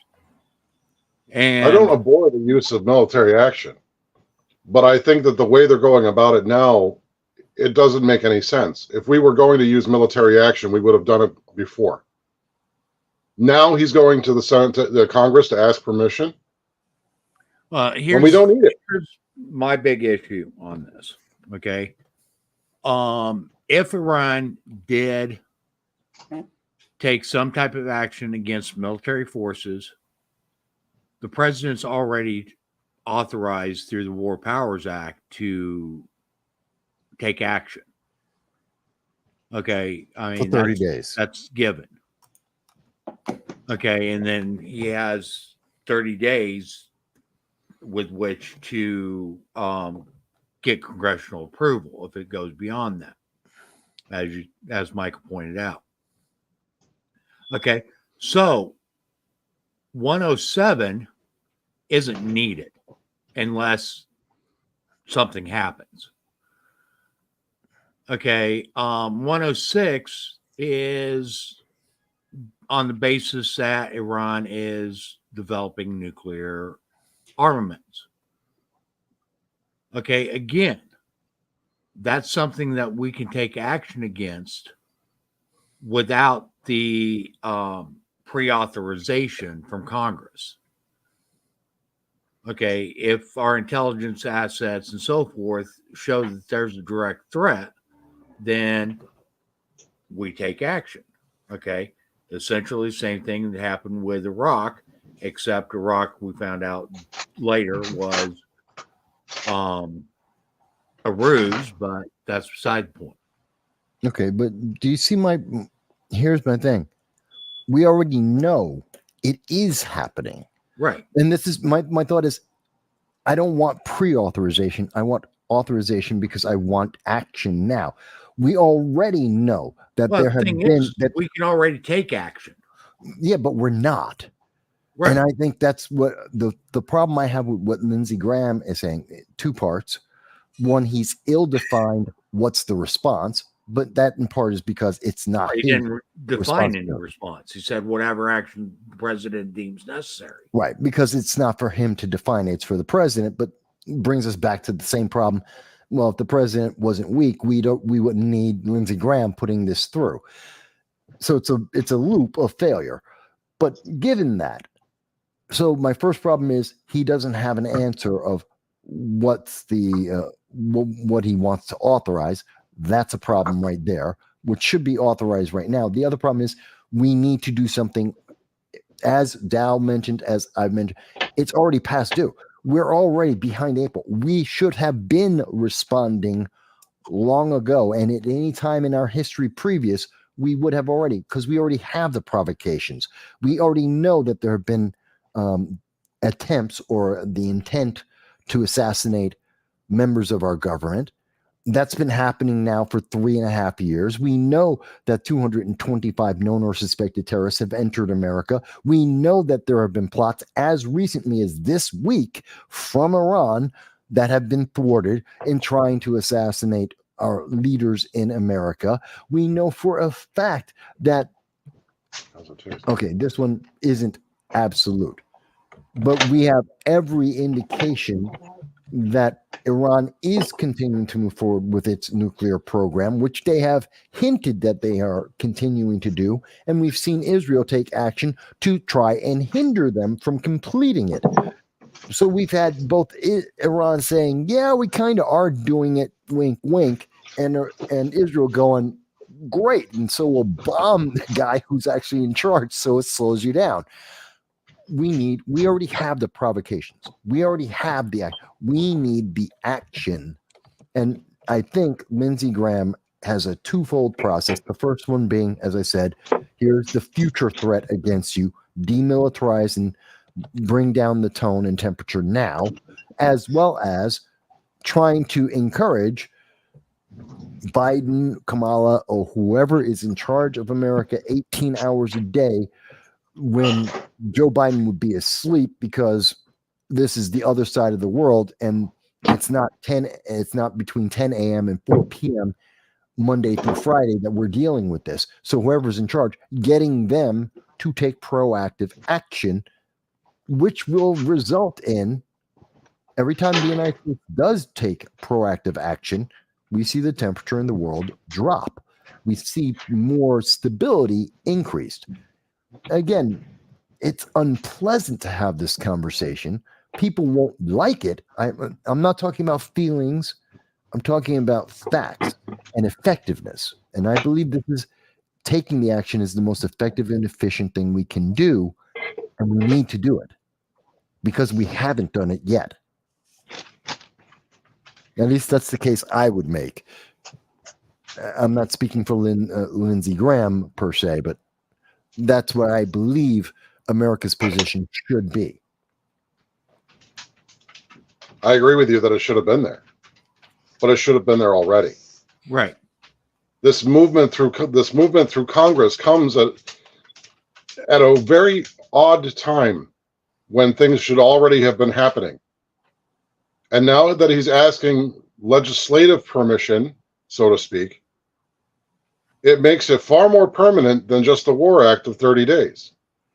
And whatever we could have done to Iran, we could have done within 30 days. Anything that we could have done to the Houthis could have been done within 30 days. Mhm. They touched Sure. our ships. The last time somebody touched our ships, they were obliterated. We went directly to war. So this is the timing of this and the use of it is odd to me and makes me mistrust it. Which I think is fair. We should mistrust him because of the consequences of this, whether it's activated right now or it's a future threat. It is serious. So we should mistrust him, but I think we can't just end there. And this is the part that I think is happening is we're seeing this is becoming partisan. We're seeing this is part of the election. People are using this as a reason to say, well, I have to vote this way or that way, rather than this isn't partisan. This is the operation of our nation. This is the national security at this moment. And it's not about who's going to win. It's about keeping our nation safe right this second. Hang on, Jen. You've been quiet. You have a very different outlook on this. You've not been, you didn't serve. So what do you think of what we're speaking about? What I'm saying in particular? I can see where you're coming from. I can see where Dahl's coming from. I think when I saw this that evening, it scared the crap out of me because knowing that we're coming up on an election and with everything that's going on, we recently found out in the news that an Iranian was arrested the day before Trump was shot with an assassination plot. Mm-hmm. We know that there's been another assassination attempt on Trump since Crooks. And it's like, does this give the Biden administration the tools to start World War III? Cancel the elections. I mean, that's a real, fear that people have out there. Okay. I understand that's a fear. And to the best of my, I've mentioned this before, it's not World War III because that's a marketing term. Because there is no unification in the groups that are against us. Russia hates Iran, hates China, hates North Korea. They all hate each other. There's nothing that unifies them except they hate America. But they hate us for different reasons, and they want to deal with us in different ways. There is nothing that unifies them. That's why it's not World War III. They act independently, kind of parallel to each other. But it is a simultaneous regional war, which I've talked about before. Now I'm calling it poly wars. I was calling it simultaneous wars before. But this poly war of 3 regional simultaneous wars is worse than World War III. But that's what we're entering into. So I understand that fear, but fear that leads to inaction causes more harm than action very often. Does that make sense, Jen? No, like I said, I get it. I just, I'm just explaining why I didn't like it. No, I get it. That's because fine. one of the things that has been brought up time and time over the last 6 or 7 months is, will the Democrats stop the election? And if so, how will they achieve that? I don't think this would be, Mike, you can confirm or correct me if I'm wrong here, but an act of war, even if we were to go as far as an act of declared war, would not prevent an election, nor would it prevent someone else being elected in place. And if that did, That would be a coup. Unless, okay, here's my thing on that then. Unless there was an act of war that was started, and then we started seeing all these illegals that have come in from these other countries with fighting age men that started something here, and then our government says martial law. Martial law still does not stop elections. Yeah. The election would still go forward. Although what you're thinking of is more like what's happening in the United Kingdom right now, which is mass rioting, and it would be in the same vein. The operation of the government, as an example, in the UK, still goes forward. They're just trying to deal with the crisis, but that crisis doesn't stop the government nor the normal And on operation. top of it, president does not have the authority to declare martial law, neither does Congress.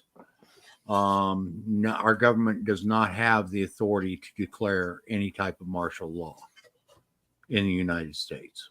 I thought they could. No. Oh, I stand corrected. Okay. Constitutionally, they do not.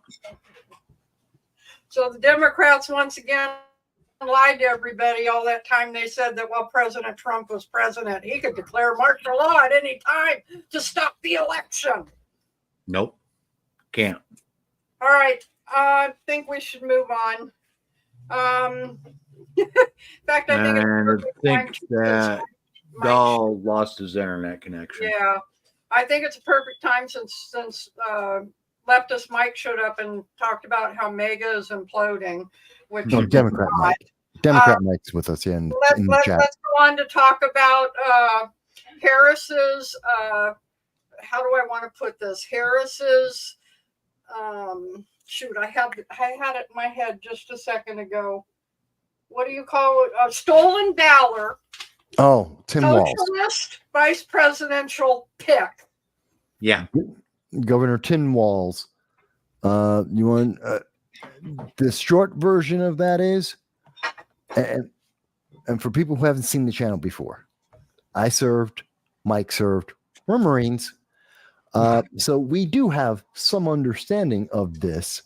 And we both know many other Marines and VAs and such. And so this is not something we're unfamiliar with.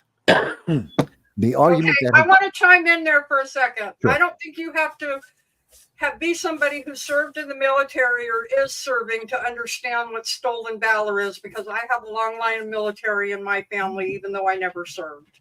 No, I'm not saying that people can't understand it without that. Most people haven't heard about it or they're not familiar with it. The people who serve in the military probably are more familiar with it. We've had the conversation before. We've been involved in that discussion. And we've talked several times about people Yeah. committing stolen valor. So it's just a matter of familiarity and just letting people know that, we have people on the panel that, because they love to say, yeah, but you don't know anything about that. Yeah, we do. We actually do. And people who have it in their families. Yeah, they do too. People who are involved in the military in even tangentially. Yeah, we do have some familiarity. Now, I want to set the record straight. But Okay. Tim Walz did serve for 24 years as an Army National Guardist. yes, Okay. He did obtain the rank of Command Sergeant Major, though, as the Harris campaign has tried to say, he did not retire as a Command Sergeant Major. He actually retired as a Master Sergeant. yes. Okay, because he did not complete all the requirements to allow him to retire as a Command Sergeant Major. I.e., he did not go to the United States Army Command Sergeant Major Academy. Yeah. He actually retired prior to that. Although he claimed the title for many years. Well, it's the way No, he the didn't. He didn't even serve many years. He was in it a few months. Yeah. The thing about the military is there's a couple of ways to get a promotion, but the ones involved here is he wasn't in active combat. There's, you have combat promotions in active warfare or in combat zones where you're promoted instantly, and right then and there, you now have that rank and all of the authority of that rank because of the circumstances that you're in. When you're not in that kind of immediate necessity, either because the rest of your rank structure has died or whatever the reason may be that you need to be elevated, you normally go through a process, which in this case involves going to an academy, matching up to certain requirements for that rank. You have to do the work to get that rank. So you may have, it's both official and unofficial. It's like, yes, you have this rank and you will have all of the benefits and authority of this rank once you finish the qualifications. We know you're going to get that, and we know you're qualified for it, but you don't have all the authority of it. Thus, you can't retire with that position until you finish the qualifications, which he never did, which is why he retired at the lower rank, not the higher. In addition, I think it needs to be mentioned, he didn't serve in combat. Therefore, he didn't get a combat promotion. We're going to get into that here in just a second. Okay. Technically, he was an acting command sergeant major because he did not have the requirements to be a command sergeant major. Okay. He may have wore the rank, but technically he was not a command sergeant major. He was an acting command sergeant major. And when there is a void in upper ranks, it is sometimes filled by an acting CO, an acting XO, etc. Okay, an acting command sergeant major. That's what his position actually was. He was an acting command sergeant major. He wasn't actually a command sergeant major. Okay, so let's set that straight first. The next thing on that, and that's why he was retired as a master sergeant, because if he would have actually had the rank of command sergeant major, he would have retired as a command sergeant major. Right. But he did not actively hold that rank. Okay, and that's why he was not allowed to retire as it. Now, the next thing that has been brought up, okay, and we're going to get into his embellishment on his military service, which is the actual part of stolen valor, but that's going to take a lot more time than what I'm getting ready to address here now. And I had a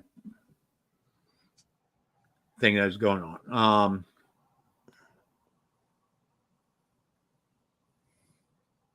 Damn it.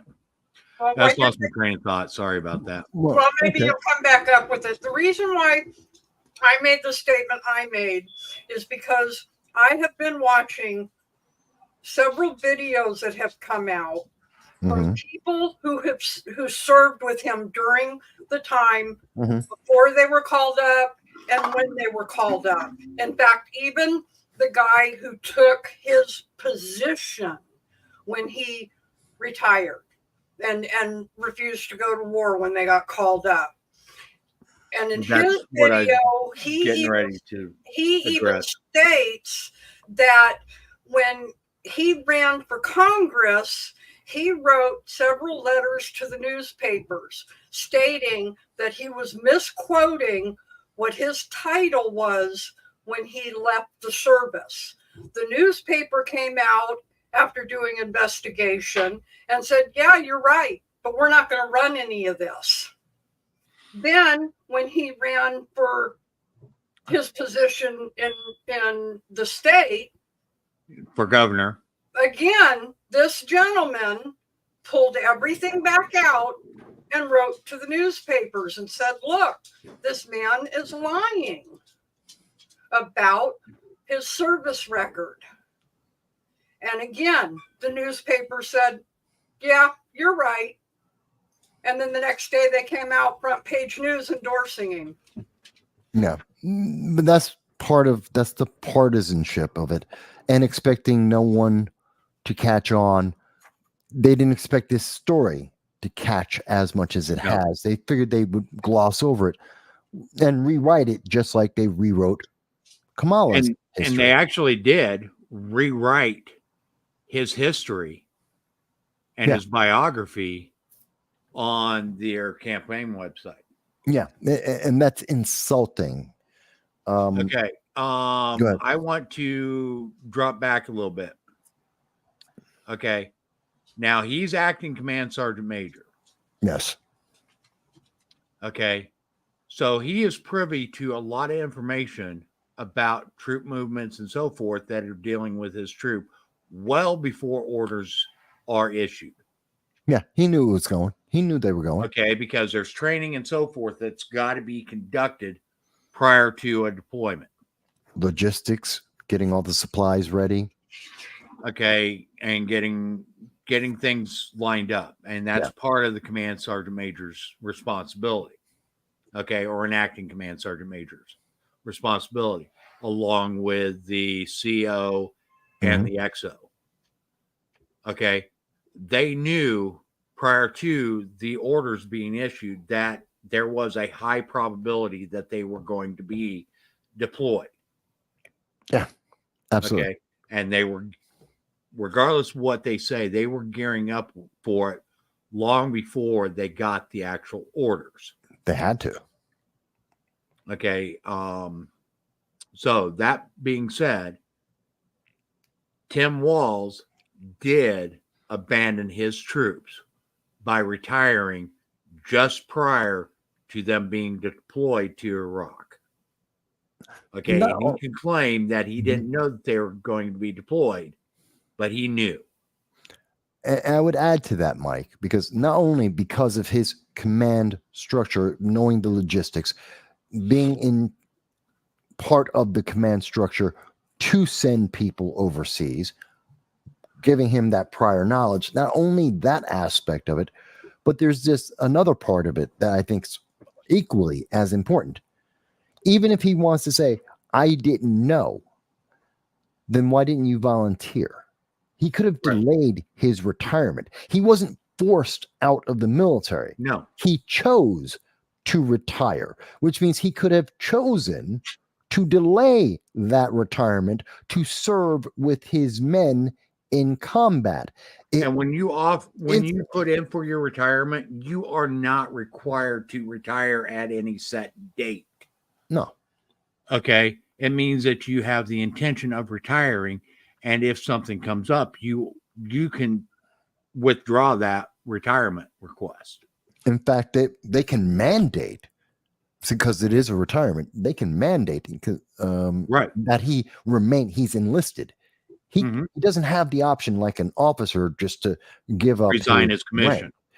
He can't do that. Let me ask you has guys to a go. question, because of some of the stuff, like I said, I've heard from the people that served with him and their response to the question I'm going to ask you. How would you feel if you're in your command, you get your orders, and then your leader says, no, I'm not going, see ya.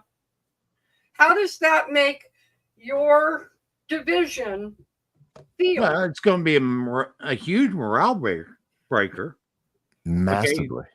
Now, let's give people a little bit of structure here as well. Okay, because a lot of people do not know how rank works in the military and so forth. A command sergeant major is the highest enlisted person in that command. Okay. So it is the most senior enlisted person.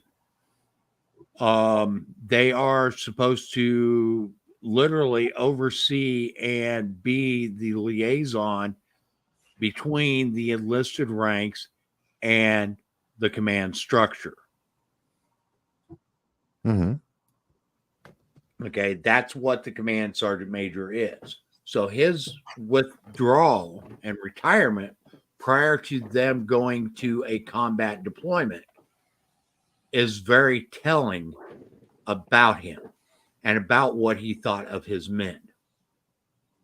Think of the Okay, he disruption. didn't think of his men, he thought of himself, and that's exactly what it was. Okay, because as a command sergeant major, he would not have seen combat. He would have been in back lines. Mm-hmm. Okay, he would have been part of the command structure of the forces in combat, but he wouldn't have seen direct combat. He wouldn't have been out there on patrols and stuff like that, like his men would be.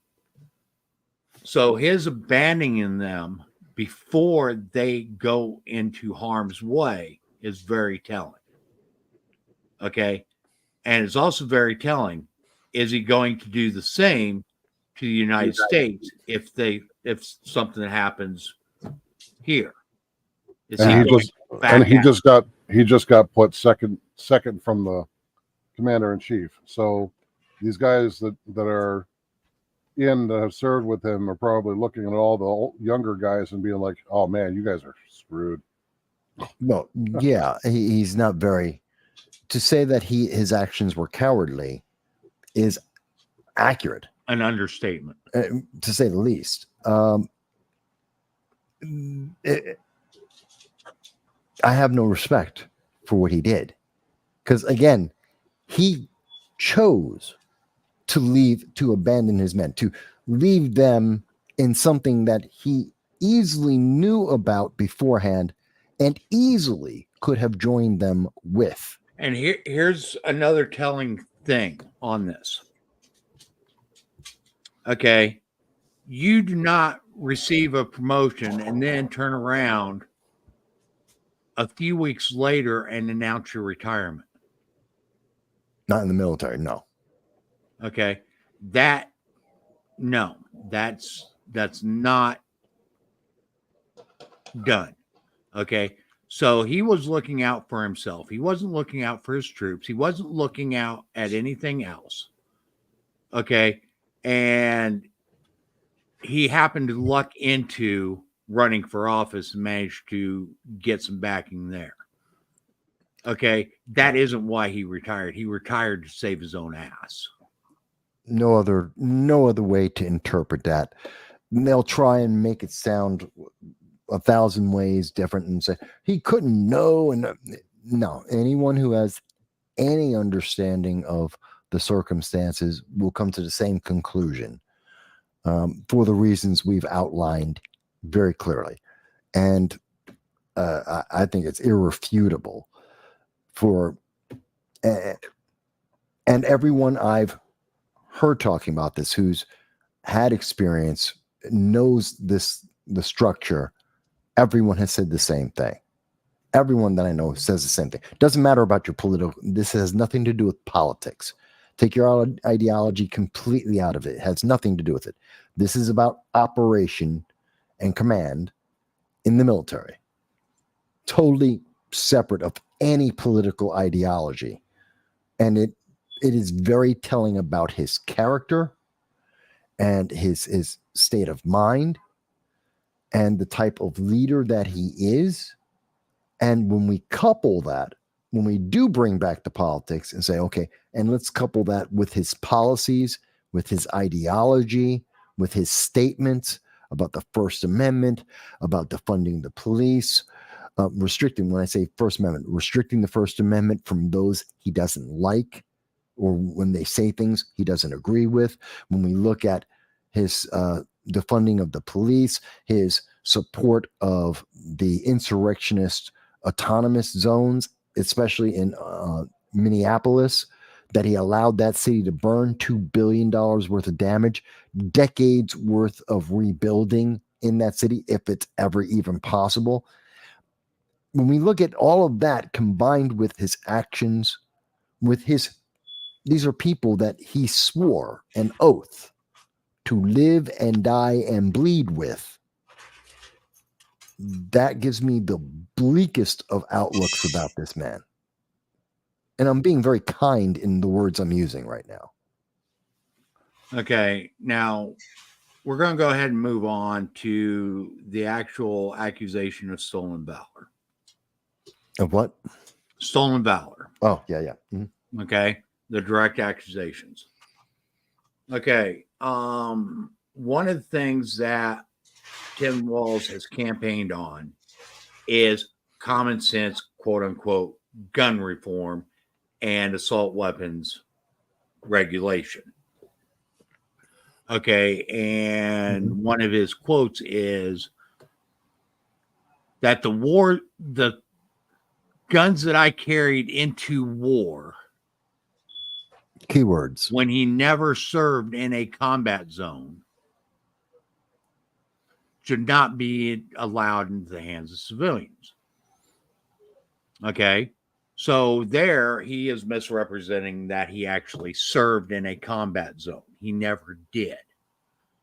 And by Also, those words are directly presenting himself as a combat veteran. It is irrefutable. You can't, there's no wiggle room there.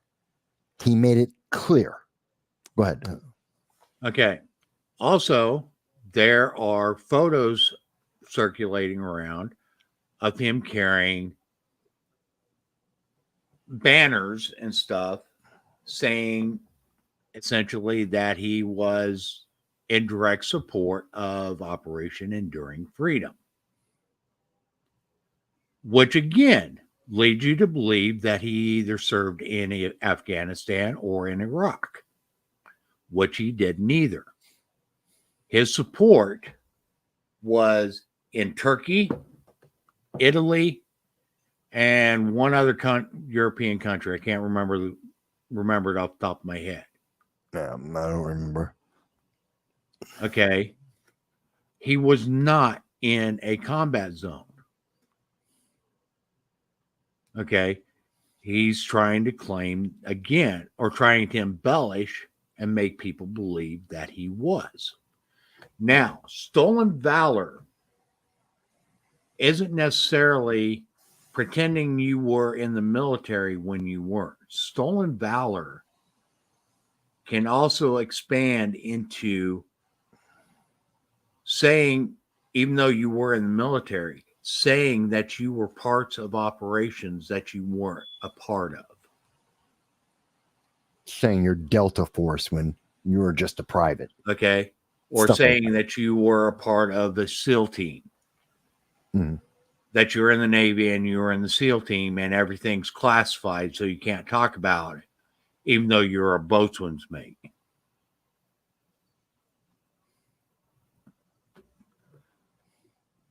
Yeah. Okay. Wasn't I don't know for sure. User asks if it was called Iraqi Liberation for a few days before they changed to in Operation Enduring Freedom. I kind of I remember someone saying Operation Iraqi Liberation.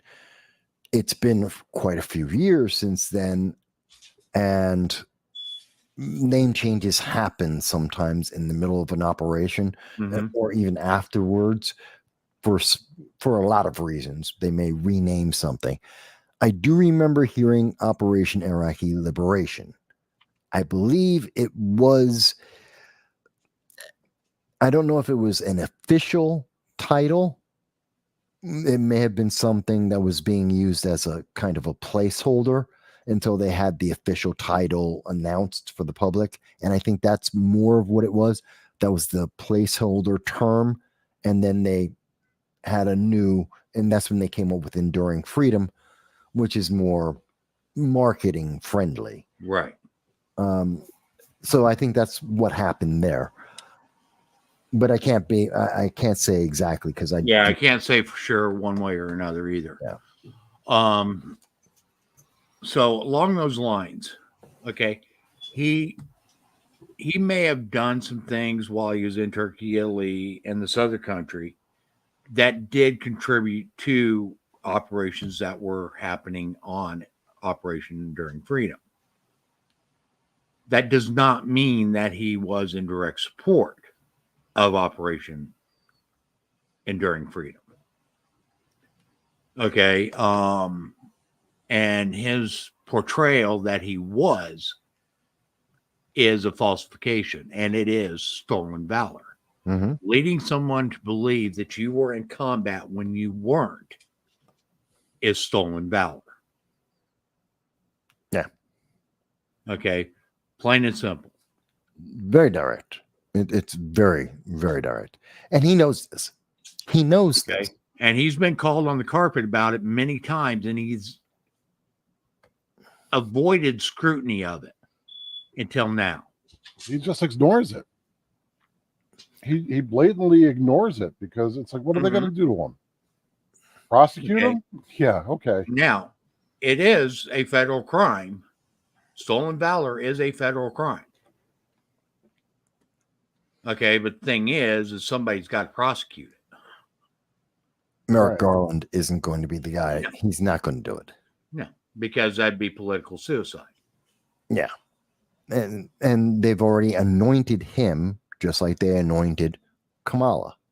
Now, the other thing that they are being less than transparent about is his financial status. Okay, where they are literally trying to claim that his financial situation is typical of what most Americans are, and that he's not rich, that he, et cetera, et cetera, et cetera. Okay, that I didn't hear about. Of course not. Oh yeah. That is so beyond the pale of no. That's just stupid. No, of course he is. He is nowhere near normal. He's nowhere Grace, near average American. we will talk about Trump's plane here in a little bit. Okay, because that is some breaking news that I do want to touch on right before we shut No, down. I didn't hear about that. What's that? I didn't hear about. Oh, it happened about 3 hours ago, 4 hours ago. He had an emergency landing in Billings. So, Tim Walz is actually doing very, very well financially, even though Democrats like you to believe that he's just lives paycheck to paycheck. He's Okay. he's your Uncle Fudd. He's your great grandfather's best buddy's cousin from college. Okay. First thing, he is drawing a pension from when he was a teacher. Next, he is drawing a pension for his 24 years of military service as a retired master sergeant. He also draws a congressional pension, which is his salary when he was a congressman.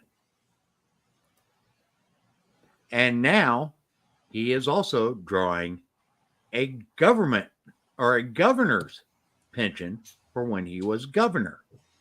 That's $127,629. Just so people know what that exact number is, which is approximately 4.5 times the average income of an American. Which is his salary as governor. Yes. Okay. So he is drawing his congressional salary every year. He is drawing his governor's salary every year. He is drawing his military pension, which actually, the National Guard, I'm not sure how that works. I know regular military, if you serve over 20 years, you get 2/3 of what your base pay was. I believe it's still the same. Okay. I'm not sure, like I said, I'm not sure how it works out in the National Guard, but I do know that in regular service, you draw after 20 years, you draw 2/3. After 30 years, you draw 3/4 of your base salary. Okay. And that's every month you get that check. And then I'm not sure what his pension for being an educator is, but he's also drawing that. So essentially, he is drawing roughly in the neighborhood of approximately about $300,000 a year or more. Conservatively, he'd be somewhere around 300,000. Okay, and they're trying to claim that he's fighting tooth and nail to do as we lowly wage earners are earning.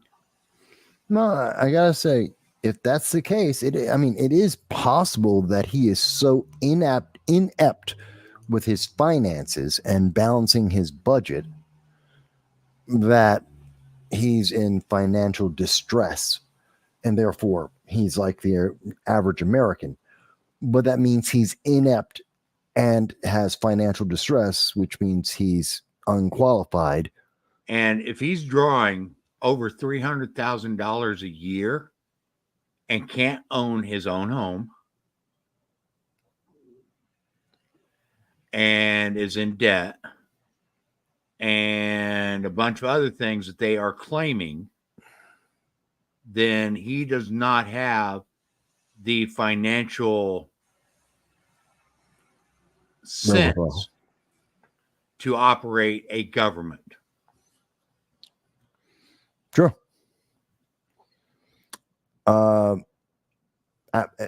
There's, again, not much wiggle room in this. It's cut and dry.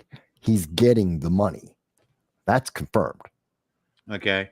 And Now, this just is so you know where I'm getting this information from. Okay. And Forbes has carried the story, but it's behind a paywall.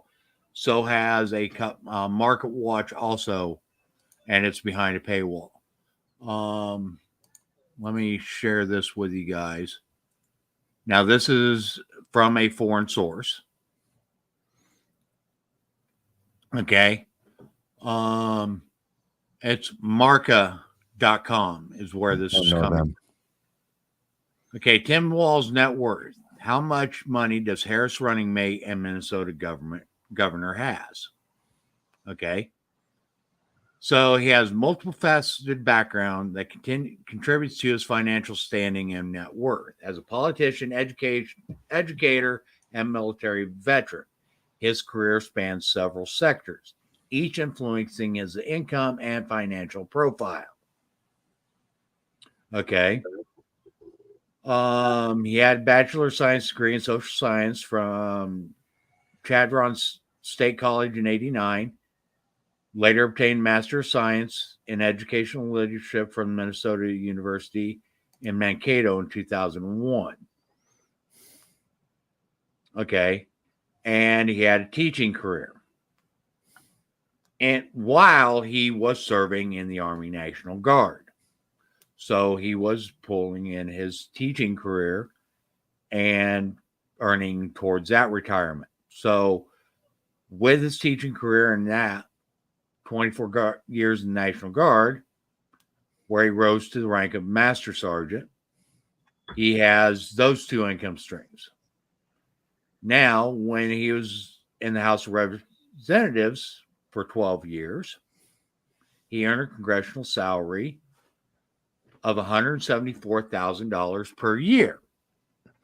Congress also built his network and gained public service, which gives him numerous reputation and financial prospects. Yeah. For people who don't know, upon your third term in Congress, year 6, you qualify for retirement from Congress. He had 12 years in. He's getting a full retirement from Congress. Okay, so he's getting $174,000 per year from that, on top of his teaching pension and his military pension. And his $174,600 for being governor. Okay. Yeah, now, he's making good money. In 2018, he ran for governor. As governor, his salary was higher, reportedly at around $130,000 a year annually. Okay. Now, his information about his actual net worth is not available. Some say it's about 19 million. So he has his teacher salary, his military pension, his congressional salary, and now his gubernatorial salary that he gets every year, year in, year out. Sounds like he has a history of liquidating a lot of his assets. Now, supposedly he owns no stocks, he owns no bonds, he doesn't have a house, though one report says he has a rental property, which doesn't make sense why you have a rental property and not own a house. Something's very wrong with that. Nobody in politics who's that diverse, who has that much income coming in, doesn't own investments. Everyone diversifies and owns investments because, one, it's a tax shelter. It helps to lower your taxes every year. So they do it, if for no other reason than that, so that they could have a passive reduction in the amount of taxes they owe every year. But it's also just smart. I mean, you have so much liquid capital that you can own businesses and diversify your money and make multiples on your money, which would be why he would be worth $19 million, because at some point he would have had investments. Here is from the Hindustan Times. They are an international credible source. Tim Walz surprises with minimal assets and no investments, falling short of financial benchmarks for retirement, contrasted with J.D. Vance's net worth.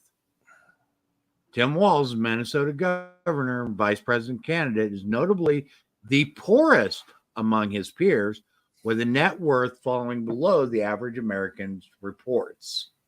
The poorest among his peers, but certainly a damn sight richer than the rest of us. Disclosure that Walz has minimal assets, lacking stocks, bonds, or property. Half the members of Congress are millionaires. Now, one might think investments could be held under his wife's name, but that's not the case either.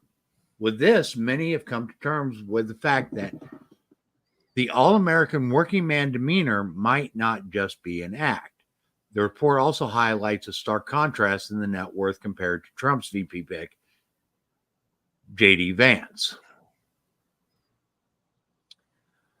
After securing Democrats' nomination for president, Kamala Harris chose Tim Walz as her vice president running mate. The decision has piqued the interest of for many reasons. People have been looking closely at his ideals, his personal life, and his money matters. One of the most surprising revelations is that neither his Walz nor his wife, Gwen, hold any investments. Doesn't make sense. No, it does not. I believe it. You don't spend that amount of time in the government and not own anything. When we see all these people in government that are millionaires. Multi-millionaires. Half of Congress are multi-millionaires. Okay, and that's where they're literally, okay. Now, Open Secrets said his net worth in 2017 was about $13,000.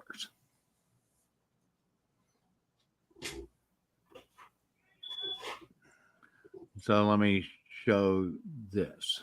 Could he be putting his money offshore? Yes. Very, very possible. Claim all this. I'm poor. Okay, so his top assets, $375,000 house, rental room, house, and Minnesota State Retirement System of $107,501.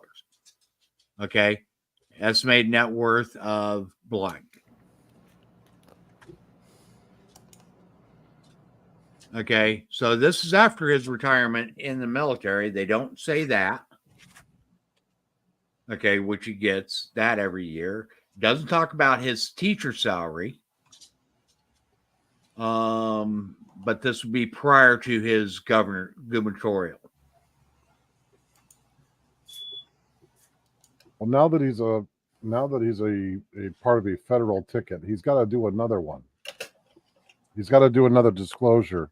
So it's got to be a federal disclosure this time, which goes through everything, supposedly. Okay, that's according to CNBC. Yeah, his worth is a lot higher than what they're trying to portray. Okay, USA Today. Let me show you this real quick, and then we'll move on.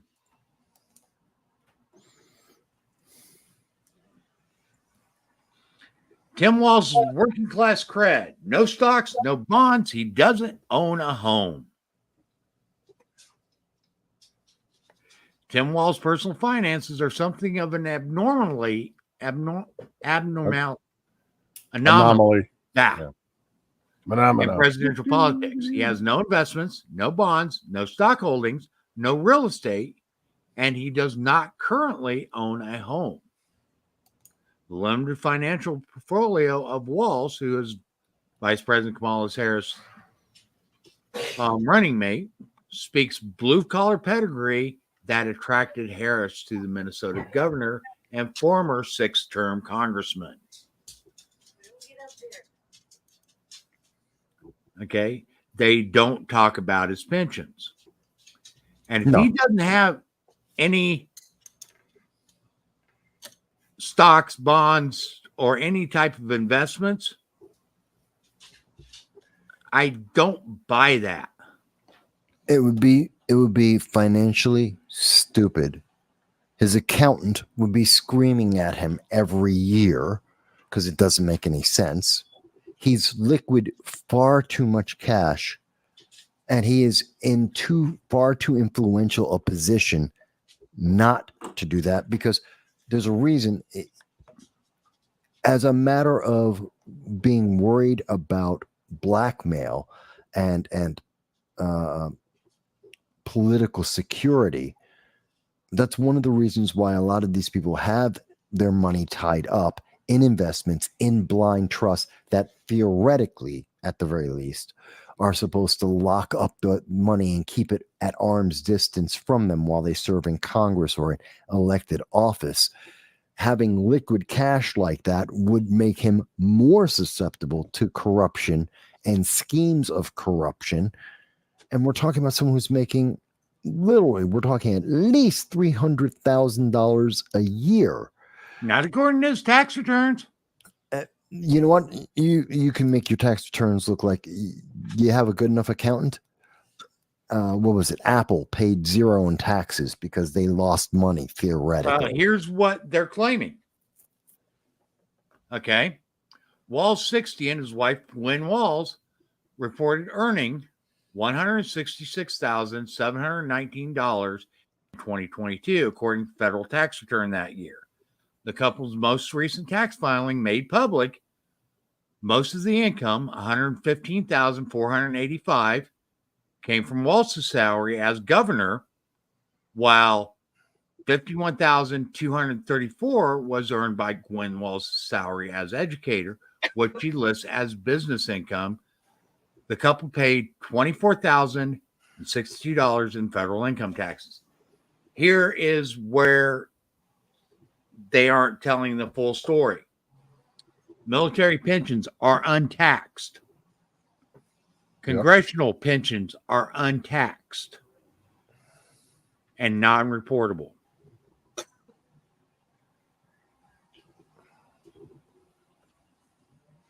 To the IRS.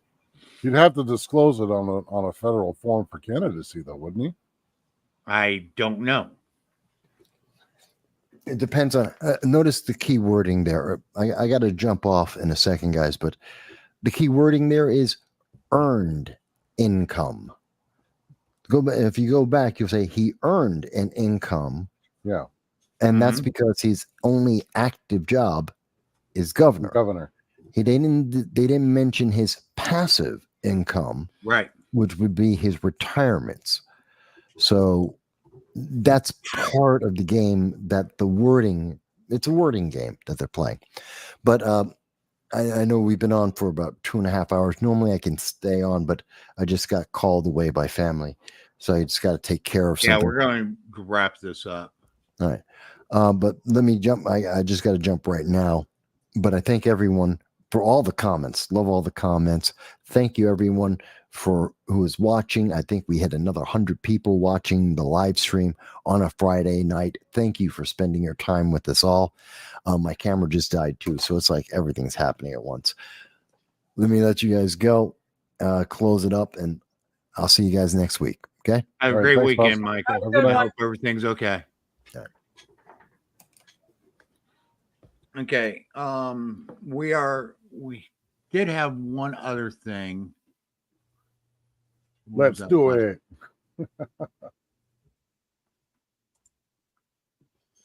Before you Oh. do that, why don't you address the Trump thing real quick? Yeah. I do want to, this is breaking news. There's not a lot of details out about it yet. I hadn't heard anything.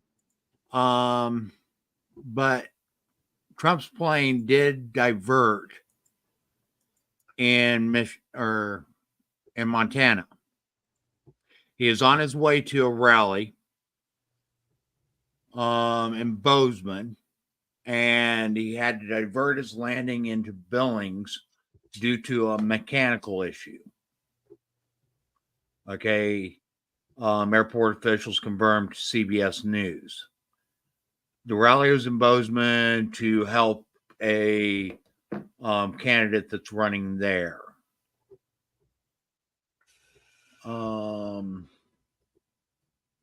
And that's basically all that we have.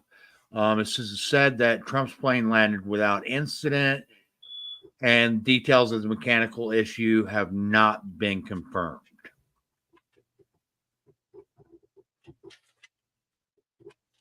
Okay, and he was there to give support to GOP candidate Tim Sheehy. That's trying to unseat Democrat Senator John Tester. So that's essentially what we know on that. Now, there's already rumors flying around that this was another attempted assassination, et cetera, et cetera, et cetera. We're not going to go there. Things happen. Mechanical things happen. Okay. There's nothing more other than that. That is breaking news. Very few details are out, and that's where we're going to leave this as of right now. If we get more information, we'll bring that up next week. We'll talk about it some more if we find out some other information. Other than that, we're just going to leave it as, hey, there was something that caused the pilots concern. They decided to divert, and that's that. Okay. So that being said, we did have one other thing that we're going to talk about, and that's changing Georgia election laws. We'll get into that next week. Okay, because we are at over 2.5 hours tonight. So we're going to go ahead and wrap this up. I'm sure Michael will want to weigh in on the changes in Georgia election laws as well. Also, there might be some more news coming out about them reopening the investigation into the 2020 election in Georgia as well. So that'll be a nice thing tie in. Just real quick, if they do reopen this investigation, They already have. well, what's going to happen? I mean, we'll know it exists, and at least most of us weren't crazy when we said it the first time. But really, what's it going to do? It could put some people in jail.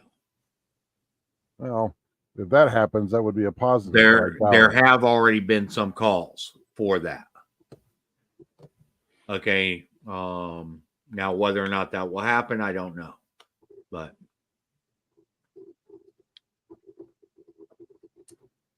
that being said, we'll get more into that. And we'll also look into a little more on the investigation when that comes out. But also know that what a lot of quote unquote conspiracy theorists were claiming back then is being proven today as being true. Yeah. So well, that's what I mean. And the only other thing that would happen from this is that we would get some closure as people that were like, hey, there were these inconsistencies. They need to be looked at. You didn't investigate them at the time, but now it's okay. Like, it's not going to change the outcome of the last 4 years. No, it's not going to change that. Okay. It absolutely won't. Though, I wish it would. And that's part of what's leading to a lot of these changes in Georgia election law. Which, like I said, we'll get in more into that next week. Okay, with that being said, folks, we say this week after week after week after week. If you're not involved in your own governance, you have no one to blame but yourself for the way things are in this country. Okay? If we allow government to run itself, we are going to be nothing more than serfs to our government. Okay, which serf is just another name for a slave.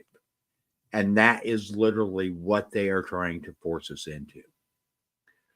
They are trying to force us into being beholden to our government when the government is to be beholden to us. We are sovereign over our government, not the other way around. Okay, so until you get involved, until you start demanding that our Constitution is upheld at every level, nothing's going to change. We're going to continue to see it degrade year after year. You're going to see us become even more divided as our government gets further and further away from the Constitution. Okay, the Constitution was written to unite the states of America. We now have people that are trying to upend our Constitution and divide the states of America. The only ones that can change it is us. And the only way we can change it is by uniting together. We are the United States of America, not the divided states. Until we start realizing that, nothing will change.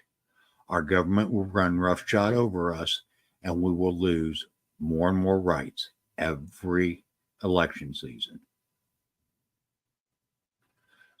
Do yourself a favor. Join a constitutionally based organization like the Liberty First Foundation, the 10th Amendment Center, the Institute for the Constitution, and numerous others, Cato Institute, numerous other institutions that are out there that support the Constitution and are working to restore us back to our constitutional base. You can find us at l1f.us.